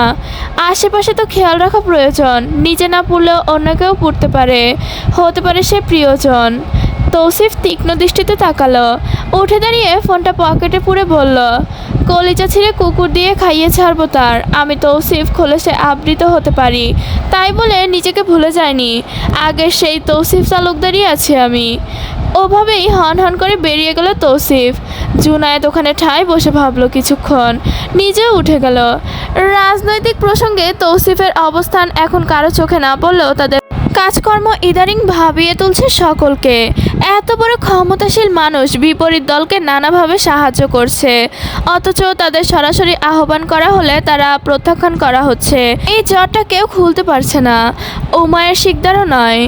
গাড়িতে বসা তৌসিফ 10 মিনিটের ওপর পৌষকে ফোন দিতে পাওয়া যাচ্ছে না। অগত্যা গাড়ি থেকে বেরিয়ে এলো তৌসিফ। হাঁটতে হাঁটতে ফোনও দিচ্ছে সে। এই মেয়েকে এত বলার পরও এখানে অপেক্ষা না করে কোথায় গিয়েছে কে জানে। সামনে জটলা দেখে তৌসিফ ভাবলো একটু দেখা যাবে এখানে পৌষ আছে কিনা, কিন্তু সামনে যেতেই চমকে গেল ও। আদিত্য দাঁড়িয়ে আছে, ওর নাক থেকে রক্ত পড়ছে। পৌষও একটা ছেলের কলার ধরে দাঁড়িয়ে আছে। তৌসিফ তাড়াতাড়ি ভিড় ঠেলে যেতে যেতে পৌষে একটা কাজ করে বসলো। ছেলেটার গোপনাঙ্গের লাথি দিয়ে চুল ধরে ঝাঁকালো। রাগে গজগজ করতে করতে বলল, কিরে শালা, মার এবার। সাহস কত তোর, আদিকে মারিস? চিনিস আমাকে? আমি কে? তৌসিফ দেখলো ছেলেটা কুকড়ে মাটিতে পড়েছে, ব্যথায় ছটফট করছে। ততক্ষণে আদিত্য হতভম্ব ভাব কাটিয়ে পৌষকে সরাতে আসতে বলছে, বারবার অনুরোধ করছে, পুষি চলো প্লিজ, সিনিয়ররা চলে আসলে ঝামেলা হয়ে যাবে। হোক, ঝামেলা আমি করব, চিনে আমাকে একদম বাপ রাপ ডাকিয়ে ছাড়বো। ততক্ষণে খবর ছড়িয়ে গেছে, বাকি ছেলে পেলে আসতেই নিজেই তৌসিফ তাড়াতাড়ি ঢুকে পৌষের বাহু টেনে ধরল। পৌষ খেপে উঠে আদিত্য ভেবে ধমক দিতেই দেখলো তৌসিফ। মুহূর্তের মধ্যেই একদম থম মেরে গেল। চমকায় আদিত্য, মেজো চাচু এখন রেগে গেলে কি হবে? পৌষকে চুপ থাকতে দেখে তৌসিফ শুধু বলল, বাসায় চলো। চুপ করা পৌষ খ্যাপাটে হলো আবারও। ফুস করে উঠে বলল, আরে কিসে বাসায় যাব? এর সাঙ্গপাঙ্গ আশু গাছ, দেখাবো মজা। চেনে আমাকে? কে আমি? কে তুমি? পৌষরাত হক তালুকদার আমি, তালুকদার বাড়ির বউ। সহজ এক স্বীকারোক্তি তৌসিফের বিক্ষিপ্ত মেজাজ কিছুটা গুলিয়ে দিল যেন।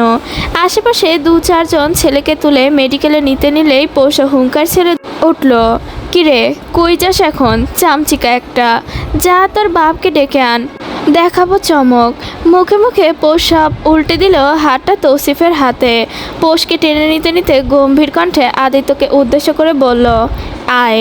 আদিত্যের পা দুটো যেন চলছে না, ঠেলে ঠুলে কোনো রকম এগিয়ে আসছে ও। পেছনের সিটে বসেছে আদিত্য। গাড়ির ড্রাইভার থাকায় আদিত্য অবশ্য সামনে বসতে নিয়েছিল, কিন্তু পৌষ বলায় পেছনে বসেছে। তৌসিফ উঠতেই পৌষ ড্রাইভারকে জিজ্ঞেস করে, ফার্স্ট এইড বক্স আছে?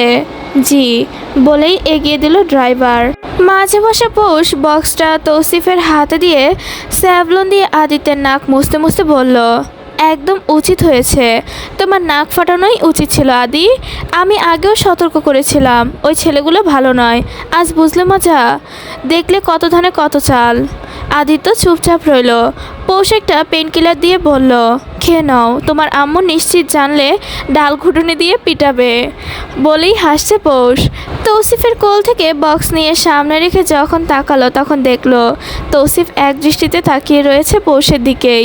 ফাঁকা ঢোক গিলে পৌষ মুখটা স্বাভাবিক করেই জিজ্ঞেস করে, কিছু হয়েছে? কিছু বলবেন? জলদ গম্ভীর কণ্ঠে তৌসিফ প্রশ্ন করল, মারামারি করছিলে কেন? ও মা, সে কি কথা? আপনি জানেন কি হয়েছিল? আদিকে ওই ছেলে খুশি দিয়েছে, তাও কি না দোষ ওর নিজের।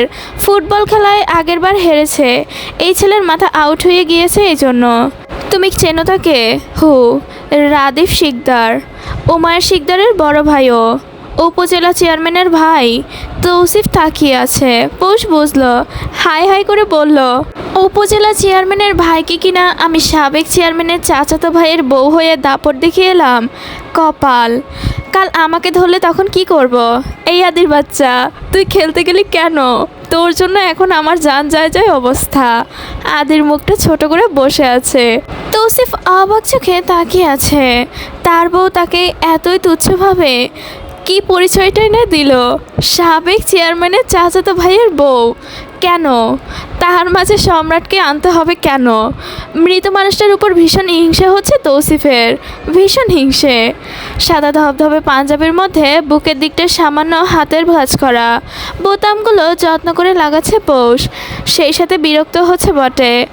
চার কোণাকার বোতাম লাগাতে তার বেগ পেতে হচ্ছে, মনে হচ্ছে নখগুলো ভেঙে যাবে।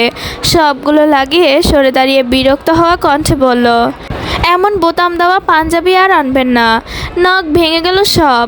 উফ। তৌসিফ চুলগুলো ব্রাক ব্রাশ করতে করতে বলল, সামান্য কাজই তো তোমার কত বাহানাহানি, অথচ বাইরে গেলেই মারামারি হানাহানি লাগিয়ে রাখো।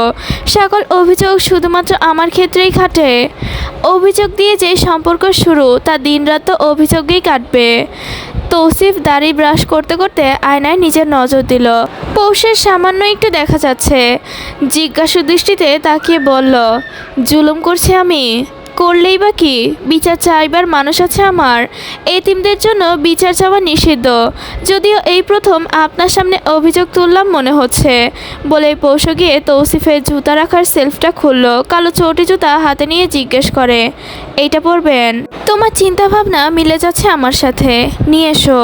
পৌষ এতদিনে আয়ত্ত করেছে টুকটাক। তৌসিফ ধীরে ধীরে নিজের কাজগুলো চাপিয়ে দিচ্ছে পৌষের উপর। পৌষ অবশ্য কিছু বলে না, হাঁটু গেড়ে বসে জুতা পরিয়ে দেয়। নিজের মাথায় তৌসিফের হাতের স্পর্শ পেতেই যখন চোখ তুলে তাকায়, তখনই তৌসিফ বলে, জুলুম হলো আমাকে মেনে নাও পৌষরাত, আমার চাইতে সুন্দর জুলুম আর কোথাও পাবে না।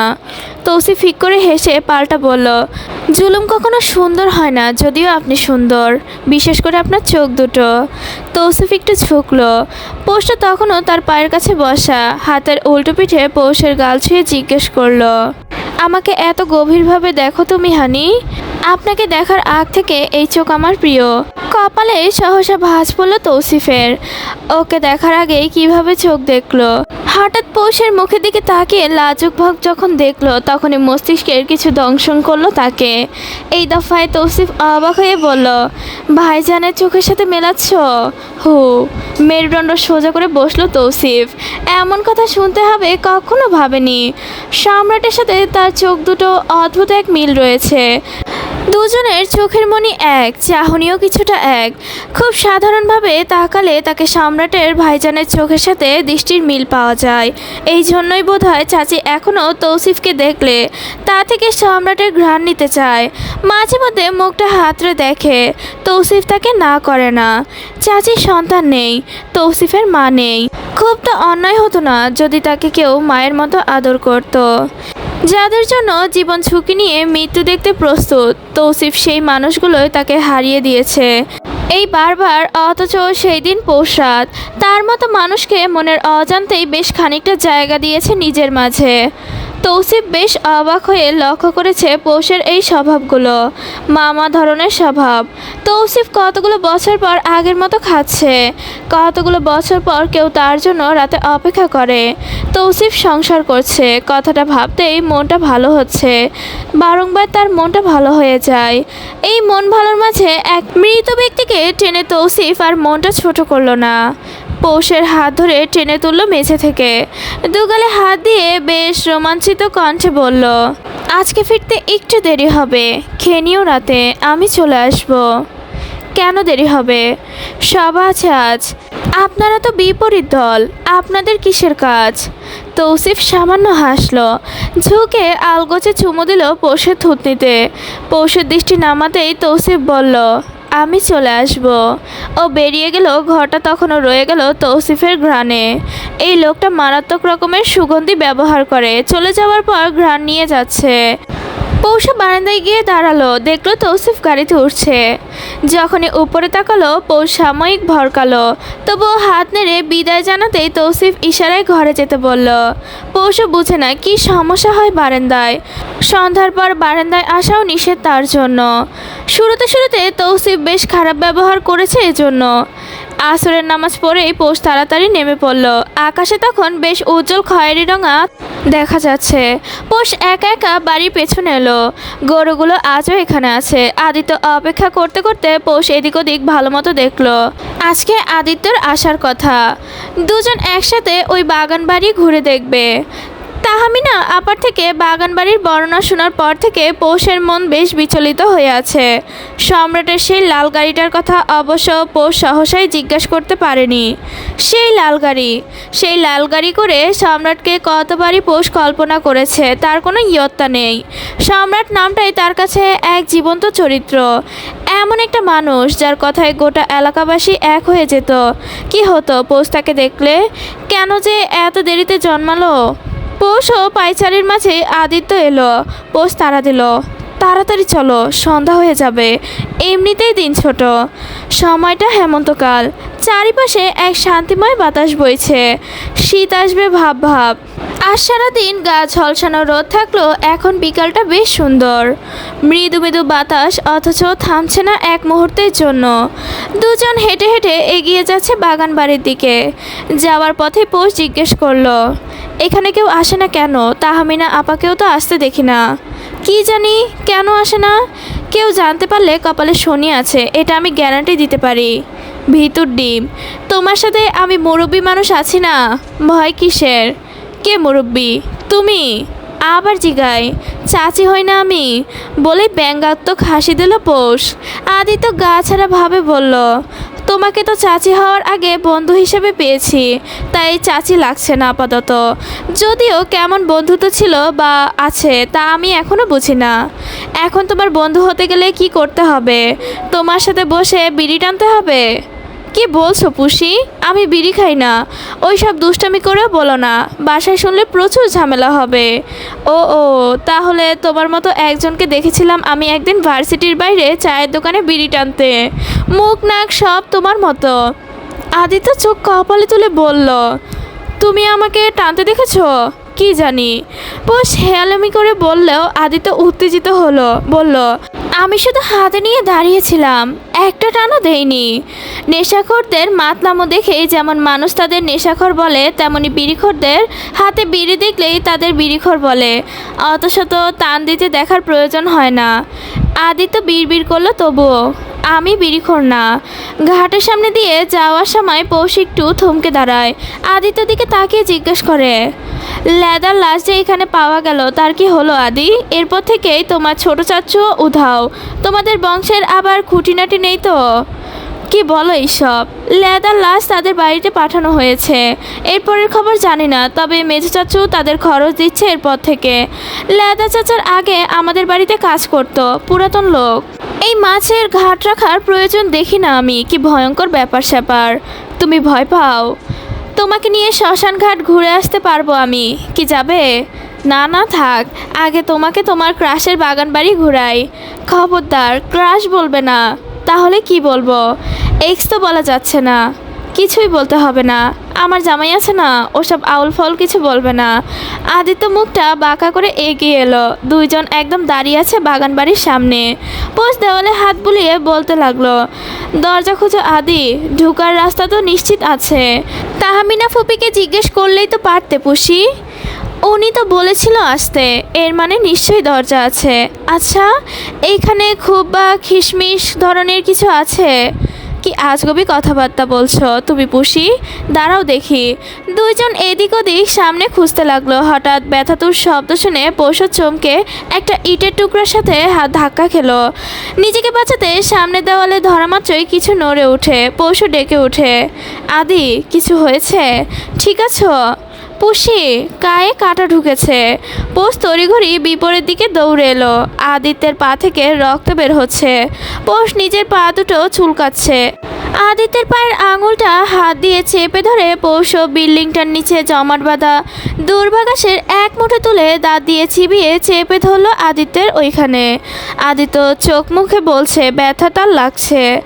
রক্ত থামা মাত্রই আদিত্য বলল, মনে হচ্ছে অ্যাডভেঞ্চারের একটা জার্নিতে এসেছি পুষি, রহস্য উদ্ঘাটনে যাচ্ছি এমন লাগছে। ওখানে এসো আমার সাথে আদি, ওই দেওয়ালে নিশ্চয়ই কিছু আছে। আমার হাত লেগে শব্দ হয়েছিল। দূরে কোথাও মাগরিবের আজান শোনা যাচ্ছে। আদিত্য তাড়া দিল, আজ না পুষি, কাল আসবো না আবার, মাগরিব হয়েছে, এখানে থাকা সেফ না, চলো তাড়াতাড়ি, কেউ দেখলে খুব ঝামেলা হবে। পৌষকে কথা বলার সুযোগ দিল না আদিত্য। ছোট থেকে বাদ মাগরিব সব বন্ধ থাকে বাসার, জানালার কপাট খোলার অনুমতি নেই তখন থেকেই। পৌষও ওর পিছু পিছু যাবে, ঠিক তখনই মনে পড়ে ওই দেওয়ালটার কথা। দেওয়ালটার নকশাও সামান্য ভিন্ন, পোড়ামাটির কাজ করা। পৌষের মুখে হাসি ফুটে ওঠে, নিশ্চয়ই ওখানে কিছু আছে। কি আছে? গুপ্ত দরজা। বাসায় ফিরেই পৌষ মাগরিবের নামাজ পড়ে। তায়েফা এসেছে এখানে। পৌষ চা নিয়ে বসবে আপার কাছে। হঠাৎ কিছু মনে পড়তে বারান্দার ঠাই খুলে পৌষ বাইরে উকি দিল। পকেট গেটটা বন্ধ। তৌসিফ অবশ্য বলেছে দেরি হবে। দৃষ্টি ঘুরিয়ে সামনে তাকায় পৌষ। বাগান বাড়িটা পুরোটা দেখা না গেলেও রাস্তাটা দেখা যায়। গরুর দিকটায় থাকা সেই দিনের ছেলেটাকে দেখে পৌষ কপাল কুঁচকে তাকালো। যখন পৌষ গেল তখন তো ছিল না। এখন রাত হয়েছে, এখন কেন যাচ্ছে? ছেলেটা চলে যেতেই পৌষ ঘরে যাবে তার আগে শক্ত করে রেলিং চেপে ধরে। একটা মেয়ে যাচ্ছে ওখানটায়, এটা তাহমিনা আপা না? উনি এমন কালো রঙের পোশাক পরেন না। পৌষ যতবার ওনাকে দেখেছেন সাদা অথবা ক্রিম রঙের থ্রি পিস পরে আভিজাত্য রূপে দেখেছে। এই সন্ধ্যার পর তো ওখানে কেউ যাওয়ার কথা নয়। পৌষ যতদূর দেখা গেল তাকিয়ে রইল। নারীটি বাগানবাড়ির পথ ধরেই এগিয়ে যাচ্ছে। পৌষ! তায়েফাটাকে পৌষ দৌড়ে চলে গেল, থাই লাগিয়ে দিল। চা নিয়ে বসলো, পৌষের মন বসলো না। আটকে রইল ওই অচেনা নারীটির পানে। কে সে? কেন যাচ্ছে ওখানে? তৌসিফ আজ ফিরল বেশ রাত করে। টেবিলে বসে থাকতে থাকতে পৌষ আজ মিনুর সাথে গল্প করলো বেশ খানিকটা সময়। তায়েফা মাত্রই রুমে গেল। পৌষ এতক্ষণ তার সাথেই ছিল। কলিং বেল বাজতেই পৌষ দৌড়ে খুলল। ওর পা দুটো খুব কম সময়ই স্থির থাকে, এইদিক ওদিক ছুটন্ত পায়ে চলতেই থাকে। তৌসিফ ক্লান্ত শরীর নিয়ে ভেতরে ঢুকতে অসন্তুষ্ট গলায় বলল, জেগে আছো কেন? খাবেন না? কি আশ্চর্য, আপনি ঢুলছেন কেন? শরীর খারাপ লাগছে? ওহো! পৌষের কপালে ভাঁজ ফেলে তাকিয়ে রইল। তৌসিফ দাঁড়িয়ে থেকে বলল, ফোন আর মানি ব্যাগ বের করো তো হানি। পকেট হাতড়ে সব বের করলো পৌষ। তৌসিফ রুমে ঢুকে ময়লা জুতা নিয়ে ঢুকতে চাইলেই পৌষ চিল্লাপাল্লা শুরু করলো। তৌসিফের কানে বাজলো কথাগুলো, কিন্তু ভালো লাগলো। আগে এইভাবে মা চেঁচাতো, তৌসিফ নিজেই চাইতো কেউ তার বাসায় চেঁচামেচি করুক, তোতা পাখির মতো কথা বলুক। তৌসিফ তা পেয়েছে। পৌষা ময়লা পরিষ্কার করে এসে যখন দেখলো তৌসিফ একইভাবে বসা, তখনও কিছুটা মেজাজ দেখিয়ে বলল, কি সমস্যা? আপনি বসে আছেন কেন? এগিয়ে সে পাঞ্জাবির বোতাম নিয়ে বেশ যুদ্ধ করে খুললো। তৌসিফ থম মেরে বসে থেকে বাথরুমে ঢুকলো। পৌষ দরজায় খটখট শব্দ করে বলল, ঘষা মাজা বেশিক্ষণ করবেন না আজকে, খাবার ঠান্ডা হলে আর গরম করে দিতে পারবো না। আসছি। পৌষের সন্দেহ করলো। তৌসিফের পাঞ্জাবি শুকে দেখলো। ওনাকে কখনো ঢুলতে দেখেনি পৌষ। অসুস্থ নাকি কে জানে। নারী ঘটিত ব্যাপার হলে পৌষ একদম 14 শিকলের ভাত খাইয়ে ছাড়বে। একা একাই সব ভেবে রেগে গেল পৌষ। তৌসিফ তখন বেরিয়েছে। পৌষ খেতে ডাকলো, তৌসিফ গেল না, বিছানায় ধপ করে শুয়ে পড়ল। পৌষ নিজে ভাত এনে মুখে তুলে খাওয়ালো। কাঁধে থাকা ভেজা তোয়ালা তখন সরালো, তখনই চোখে গেল তৌসিফের হাতে। চেঁচিয়ে উঠে বলল পৌষ, এই আপনার হাতে কি হয়েছে? তৌসিফ ওকে টেনে মুখ চেপে ধরলো। আস্তে করে বলল, আপা এখানে না? পৌষ মাথা নাড়ে। তৌসিফ ওর মুখ ছেড়ে কপালে হাত বুলিয়ে বলল, গাড়িটা আজ হঠাৎ উল্টে গিয়েছিল। বেশ শান্ত স্বরে তৌসিফের বলা কথাটা, অথচ পৌষের বুকের ভেতরটা ঝড় বয়ে গেল তখন। কি সুন্দর সহজভাবে বলছে গাড়ি উল্টে গিয়েছিল। ক্ষতস্থানে ব্যান্ডেজের ওপর লাল দাগ ফুটে উঠেছে।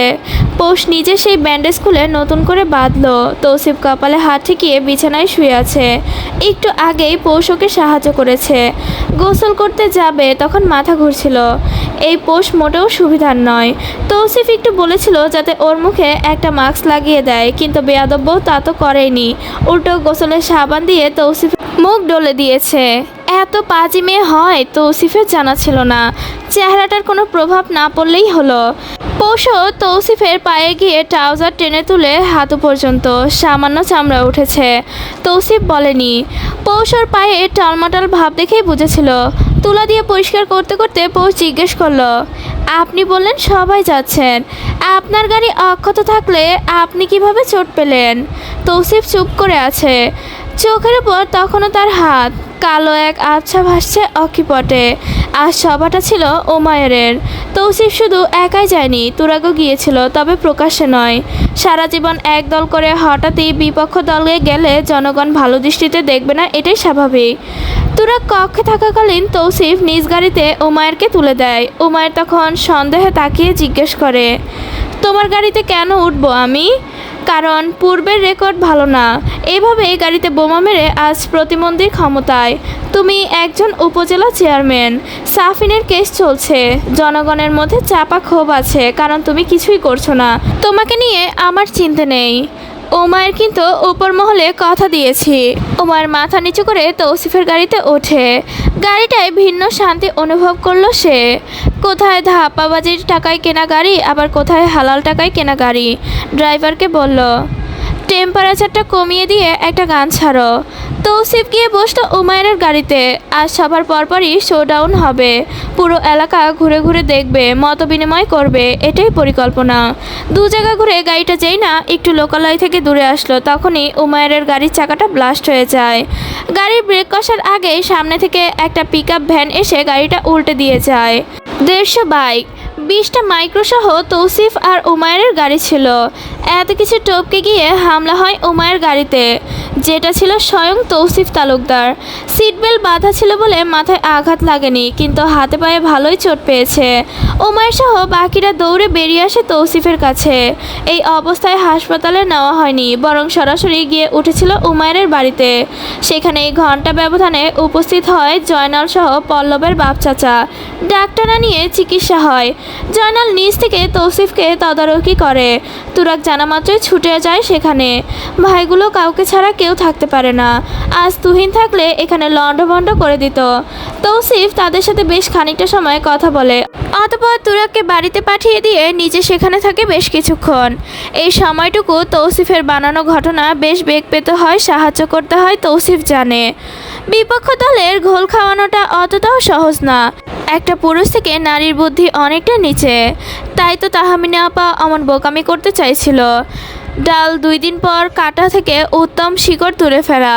তৌসিফ আপাতত গোড়া ধরে টান দিয়েছে, শিকড় তোলাটা বাকি। আপনি কি আমার উপর রেগে আছেন?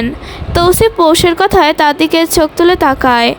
আলো চোখে বিচ্ছে দেখে চোখ ছোট ছোট করতেই পৌষ গিয়ে সাদাবাতি বন্ধ করে দিয়ে সেই সোনালি আলো জ্বালালো। এগিয়ে সে তৌসিফের কপালে হাত দিয়ে দেখে বলল, জ্বর নেই, কিন্তু হালকা গরম। আপনার চোখ এমন দেখাচ্ছে কেন? কেন মনে হচ্ছে রেগে আছি? খুব ঘষা মাজা করতে দেয়নি বলে। রেগে নেই আমি। যাক, সুখ পেলাম আপনার কথা শুনে। এবার বলুন তো কী খাবেন? যা চাইবেন সব পাবেন আজ। সব পাবো? কপাল কুঁচকে তৌসিফ জিজ্ঞেস করে। পৌষ মাথা নেড়ে সায় জানায়। তৌসিফ সরাসরি মুখের উপর বলে বসলো, তোমায় তোমায় চাইলাম আজ। পৌষ 2 সেকেন্ড সময় নিয়ে একটু থেমে বলল, আমি তো আছি, কি খাবেন তা বলুন, নাকি দুপুরেরগুলোই দিয়ে দেব? ভর্তা আছে? আছে। পৌষ যেন চোখের ভাষা বুঝেই উঠে গেল। ভাত নিয়ে আস্তে আস্তে তায়েফাকে জানিয়ে এলো খবরটা। মুহূর্তেই হাই হাই লেগে গেল তৌসিফের ফ্ল্যাটে। তায়েফা দৌড়ে এসে ভাইকে জড়িয়ে কাঁদছে। তৌসিফ বোনকে জড়িয়ে ধরে থামাচ্ছে। চিল্লাপাল্লা সহ মীরা, আদিত্য ও অদিতিও চলে এসেছে। তুরাগ বাসায় ফেরেনি এখনও। উপরতলা থেকে পলকও চলে এসেছে, তবে এক কোণে দাঁড়িয়ে থেকে চলে গিয়েছে। তাকে দেখলে যে কেউ এখন প্রশ্ন তুলবে। তৌসিফ পৌষের দিকে চোখ ঘুরিয়ে তাকায় একবার। পৌষ পাত্তা দেয় না সেসবে। পৌষ কয়েকবার জিজ্ঞেস করেছিল কি হয়েছে, কিভাবে হয়েছিল। তৌসিফ খোলাখুলি কিছু বলেনি। নিজে অন্যান্য কাজ করবে বলে এই রাজনৈতিক ব্যাপার স্যাপারগুলো খুব সূক্ষ্মভাবে আড়াল করে যাচ্ছে তৌসিফ। উত্তর জানতে পৌষের মন উতলা, তাই তো আপাকে জানিয়ে দিল। একেবারে ঘুম থেকে তুলে জানিয়ে এলো। তায়েফা থামছে না তার চোখের পানি। এতগুলো মানুষের সামনে বউয়ের হাতে ভাত খাচ্ছে তৌসিফ। পৌষ বাকি সবাইকে জিজ্ঞেস করে কেউ খাবে কিনা। সবাই শোকে থাকলো, অদিতি জানায় সে খাবে। রাতে এখনো খায়নি। তৌসিফ মুখে শেষ লোকমা তুলে পৌষের ভেজা হাতে ঠোঁট মুছে দিল। অন্যায় মুখটা মুছে দিয়ে অদিতিকে নিয়ে ড্রয়িং রুমে গেল। পৌষ ওদের নিয়ে খেতে বসে। তৌসিফ তেমন কিছুই বলেনি, একই কথা গড়িয়ে উল্টো দিকে গিয়েছে। পৌষ বিরক্ত হলো বেশ। ব্যাটা রাতে কাছে আসলেই পৌষও দেখাবে মজা, পেট থেকে কথা না বের করে ছাড়বেই না। আপনার মুখ থেকে গন্ধ আসছে, কথাটা বলেই ওনা দিয়ে নাক মুখ চেপে ধরল পৌষ। তৌসিফ হতভম্ব হয়, দিক বিদিক শূন্য হয়ে বলে, ব্রাশ করে আসবো। ফালতু কথা বলবেন না, আপনার মুখে কিসের গন্ধ? মাউথওয়াশটা দাও আমাকে। ও তো দেবেন না। আগামীকাল তোমার জন্য সারপ্রাইজ আছে পৌষরাত, গুল্লি মারি ওই সারপ্রাইজের। রেগে যাচ্ছ শুধু শুধু। তৌসিফ উঠে যেতে নিলেই পৌষ আটকালো, মুখ এগিয়ে নিল তৌসিফের দিকে। নাক দিয়ে শুকতে শুকতে বলল, নেশা পানি খেয়েছেন? কি বলো এইসব? আমি গন্ধ পাচ্ছি। এই গন্ধ যদিও অচেনা, তবুও ধারণা করছি আপনার কাছাকাছি থাকি তো দূরের কথা, এই বিছানায় থাকবো না আমি। নেশাখোরের সংসার আমি করব না বলেই সরে গেল। তৌসিফ নিজেও উঠে বসলো। বিয়ের পর হাজার যাই হোক, বউ ছাড়া সে থাকেনি। রাতটায় বউকে কাছে টেনে নিয়ে ঘুমায় সে। বউ কিনা খাটে তো দূরের কথা, তার সংসারই করবে না। তৌসিফ নাকি নেশাখোর, এহেন অভিযোগ শোনার ছিল তার। তাড়াতাড়ি গিয়ে পৌষকে ধরতে গিয়ে পায়ে টান খেলো। মুখটায় ব্যথাতুর শব্দ তুলে তৌসিফ ডেকে ওঠে, হানি প্লিজ ডোন্ট গো। নেশা করার সময় মনে ছিল না হানির কথা? ঝাঁঝালো স্বরে বলে পৌষ বেরিয়ে যেতে নেয়। তৌসিফ পেছন থেকে হাত ধরতেই পৌষ মোছরামুছরি করে, ছাড়াতে চায়। তৌসিফ ছাড়ে না। এই মেয়ে বুঝেন না, তাই বেশ গম্ভীর কণ্ঠে ধমক দিল তৌসিফ, চুপ, একদম চুপ। প্রচুর কথা বলো তুমি পৌষরাত। মিথ্যা বলিনি আমি। আমি বলেছি মিথ্যা? সত্যিও তো বলেননি। কি শুনতে চাইছো? নেশা করেছেন? কতটা বাজে শোনালো পৌষরাত। আমি কেন নেশা করব? এই লাল চোখ, মুখে গন্ধ, এগুলো মিথ্যে? আপনার মুখে কখনো গন্ধ পাইনি আমি বিয়ের এতগুলো দিন, অন্তত না। দুটো বিয়ার শুধু, আর কিছুই না। কি 2 বোতল মদ গিলে এই কথা বলছেন? ছি ছি, বিয়ার খেয়েছি। নেশা করেছেন। তৌসিফ বউকে নিয়ে জোর করে বিছানায় গেল। মেয়েটা এত জেদি, কথা শোনে না, প্রচুর ঘাটতারা। তৌসিফ হাসতে হাসতে ওকে নিয়ে বসলো। ফুলিয়ে রাখা নাকে টোকা দিয়ে বলল, বিয়ার খেলে কেউ নেশাখোর হয়ে যায় না। খুব ভালো কিছু খাননি যে প্রশংসা করব। কথা সত্য। কেন গিলেছেন এসব? হারাম জানেন না? তৌসিফ পৌষের চোখের দিকে গভীর দৃষ্টিতে তাকালো। তিরিং বিরিং করা পৌষ থেমে গেল।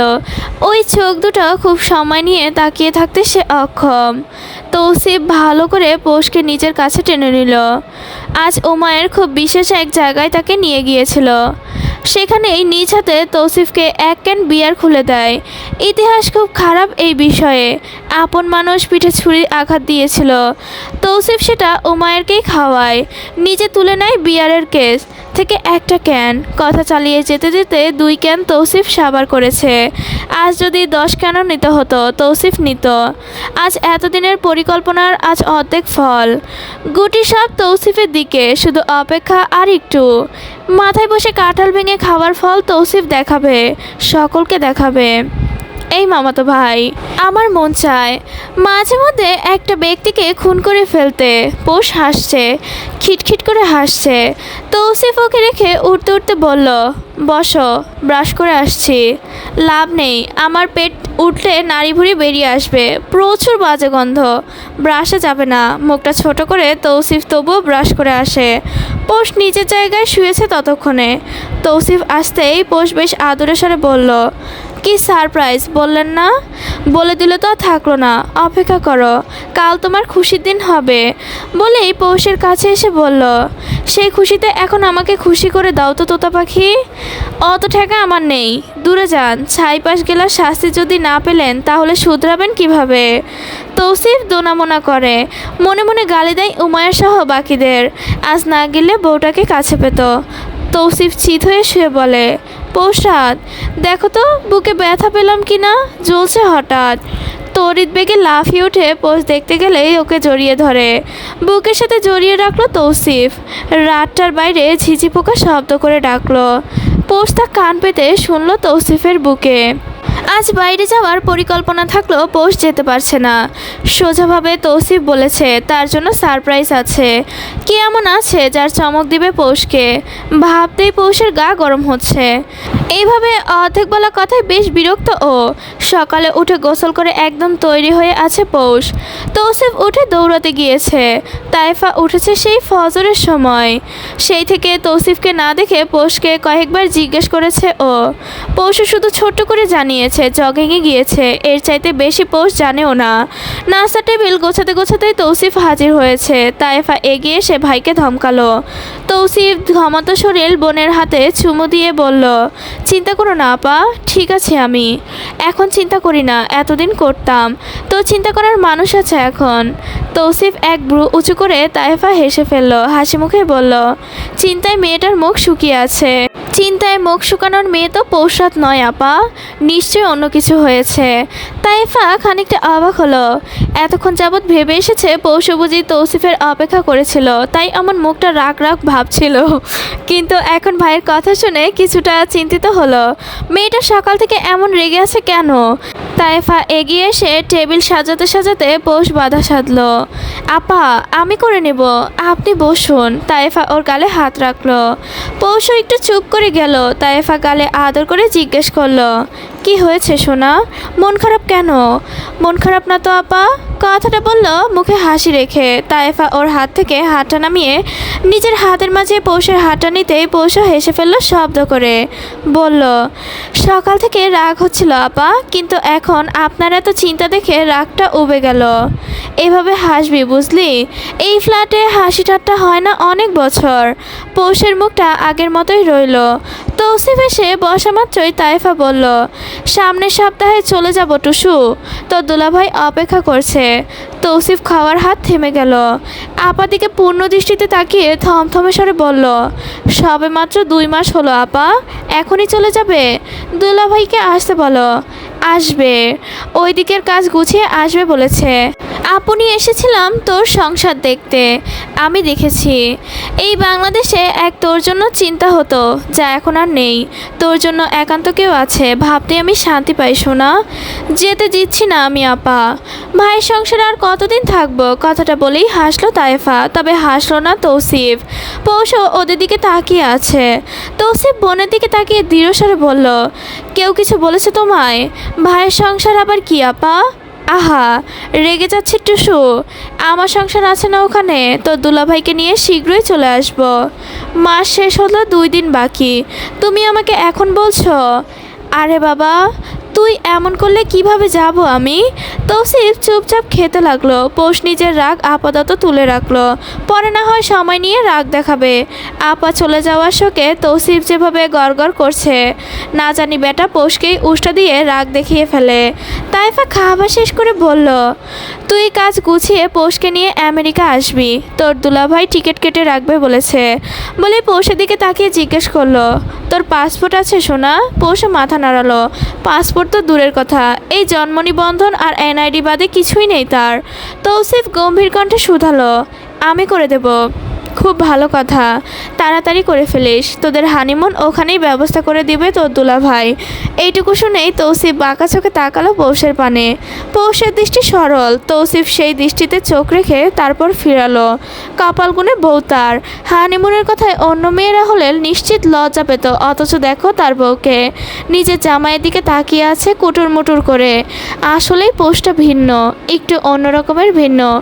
এতটাই ভিন্ন যে জামাইকে রেখে ভাসুরকে পছন্দ করে, তা আবার জোর গলায় ঢোল পিটিয়ে বলে। তৌসিফ বাইরে গেল ঘন্টাখানিক হবে। পৌষ এদিকে ভীষণ রেগে আছে, তাকে আজ ভার্সিটিতে যেতে দিল না তৌসিফ। সরাসরি মুখের উপর না করেছে। পৌষ জোর খাটাতেই শান্ত স্বরে বলেছে, সারপ্রাইজ আছে হানি। এই হানি সারপ্রাইজের খেতারপুরি আমি, লাসাঙ্গা। আমার ভালো লাগে না এইসব, বাইরে যাব। তৌসিফ চোখ বড় বড় করে ছোট ছোট ধমক দেয়। গম্ভীর কণ্ঠে বলে, গলাবাজি করবে না। 100 বার করব। স্বামীর মুখে তর্ক করে না তোতা পাখি। আসামি আমার। পড়াশোনা বন্ধ করতে চাইছেন?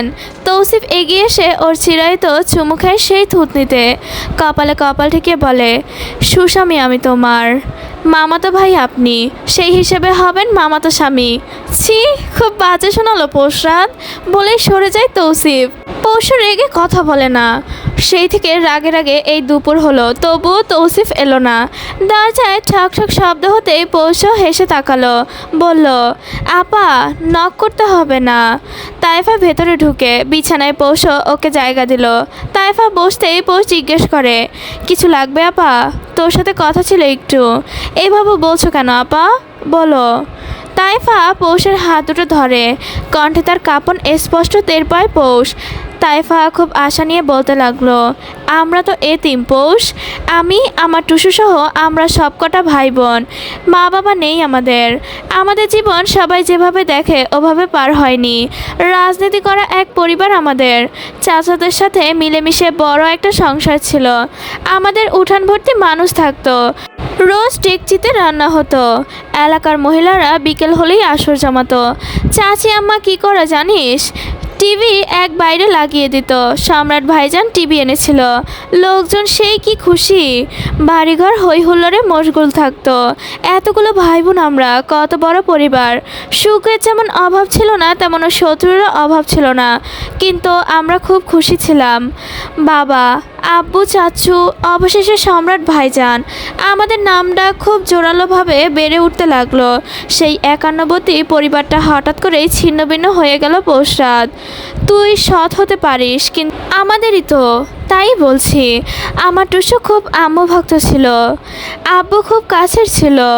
আব্বুর মৃত্যুর সময় ছোট টিসা খুব কেঁদেছিল হাসপাতালে। টুসু তখন আসতে পারেনি। তুহিন আসতে পারেনি। তুরাক লুকিয়ে আসতো, চলে যেত। আমরা অসহায় হয়ে গেলাম।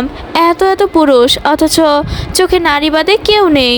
আমিও স্বার্থপর হয়ে গেলাম বোধহয়।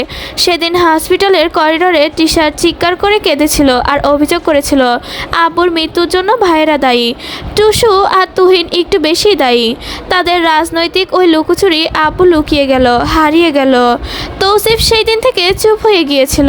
আম্মু ছিল বলে হয়তো সামলে উঠত, কিন্তু আম্মু প্রস্থানও মেনে নিতে পারেনি পৌষ। একদম ভেঙে গিয়েছিল। ও মানুষ পছন্দ করে, খুব পছন্দ করে।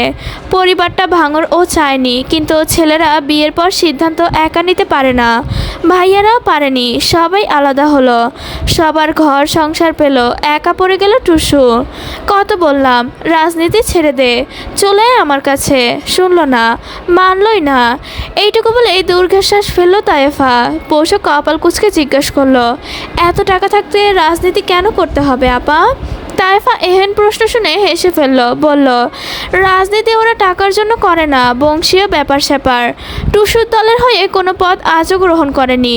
নিঃস্বার্থ কাজ করেছে, হয়তো মনের তুষ্টি। তাইফা এবার পৌষের হাত দুটো আর একটু চেপে ধরল, কণ্ঠে ভীষণ আকুলতা এনে বলল, তুই ওকে আগলে রাখিস সোনা। তুই বাদে আর কেউ নেই ওকে দেখার। ওর খুব সংসার পছন্দ। তুই ওকে একটা ভরা সংসার উপহার দিস বাচ্চা। আমি জানি খুব আবদার করলাম এটা, কিন্তু বাধ্য হচ্ছি। তোর শ্বশুর শাশুড়ি কেউ নেই পৌষ। তুই আমার টুসুটাকে নিজের মতো ভালোবাসিস। আমি অনুরোধ করছি সোনা, তুই বাচ্চা নিয়ে নে। পড়াশোনার চিন্তা করিস না। তোর বাচ্চা আমি নিজে এসে পেলে পুষে দেব। আমার টুসুকে একটা আগের মতো ঘর ফিরিয়ে দে সোনা। ও কিছু বলে না, কিন্তু আমি বুঝি, জানিও কি চায়। মুখ ফুটে বলবে না কি চায়। জানি না কতটুকু জানি ওর কাছে তুই ভালো থাকবি, হাজার হোক, তোকে খারাপ লাগবে না। পৌষু তাইফার কথা শুনেই গেল। দ্বিরুক্তি করলো না কিছুতেই, কিন্তু আবার সহমত পোষণ করলো না। চুপচাপ শুনে গেল এক বোনের আহাজারি। আজ আদিত্যকে নিয়ে বিকেলে বাগান বাড়িতে যাওয়ার কথা ছিল, কিন্তু তৌসিফ থাকায় পৌষ বের হতে পারছে না। এই লোক এই সময় বাড়িতে থাকে না। আজ কি হলো কে জানে, ঘরই ছাড়ছে না। তৌসিফ বিরক্ত হয়ে গেল এক প্রকার। এইভাবে ঘরবন্দি হয়ে কোনো কাজই ছিল না সে। সারা জীবন দৌড়াদৌড়ির উপর কেটেছে। তৌসিফ বিছানায় আদশোয়া হয়ে বইয়ের ছটফট দেখছে। মাঝে মাঝে মুচকি মুচকি হাসছে কারণ চিকন পাতলা ঠোঁটটা সামান্য কাঁপছে তার। বিষয়টা আজও খেয়াল করলো পৌষ। টিকতে না পেরে বারান্দা যেতেই তৌসিফ ডেকে বলল, সন্ধ্যা হয়ে যাচ্ছে পৌষাদ, বারান্দা বন্ধ করে দাও। পৌষ একটু থমকে গেল যেন। সন্ধ্যা হতেই বারান্দা বন্ধ করার এই নিয়মটা পৌষ এখনও পুরো বাগান বাড়ির ভেতরে ঢোকার পরিকল্পনা করছে। বেল বাজতে পৌষের বুকটা সামান্য ধক করে উঠে। আদিত্য এলো নাকি তাকে ডাকতে, যদি তৌসিফকে দেখে ফেলে তাহলে কি করবে। পৌষে মনে মনে মিথ্যা সাজাতে ব্যস্ত, তখনই বেল বাজে পুনরায়।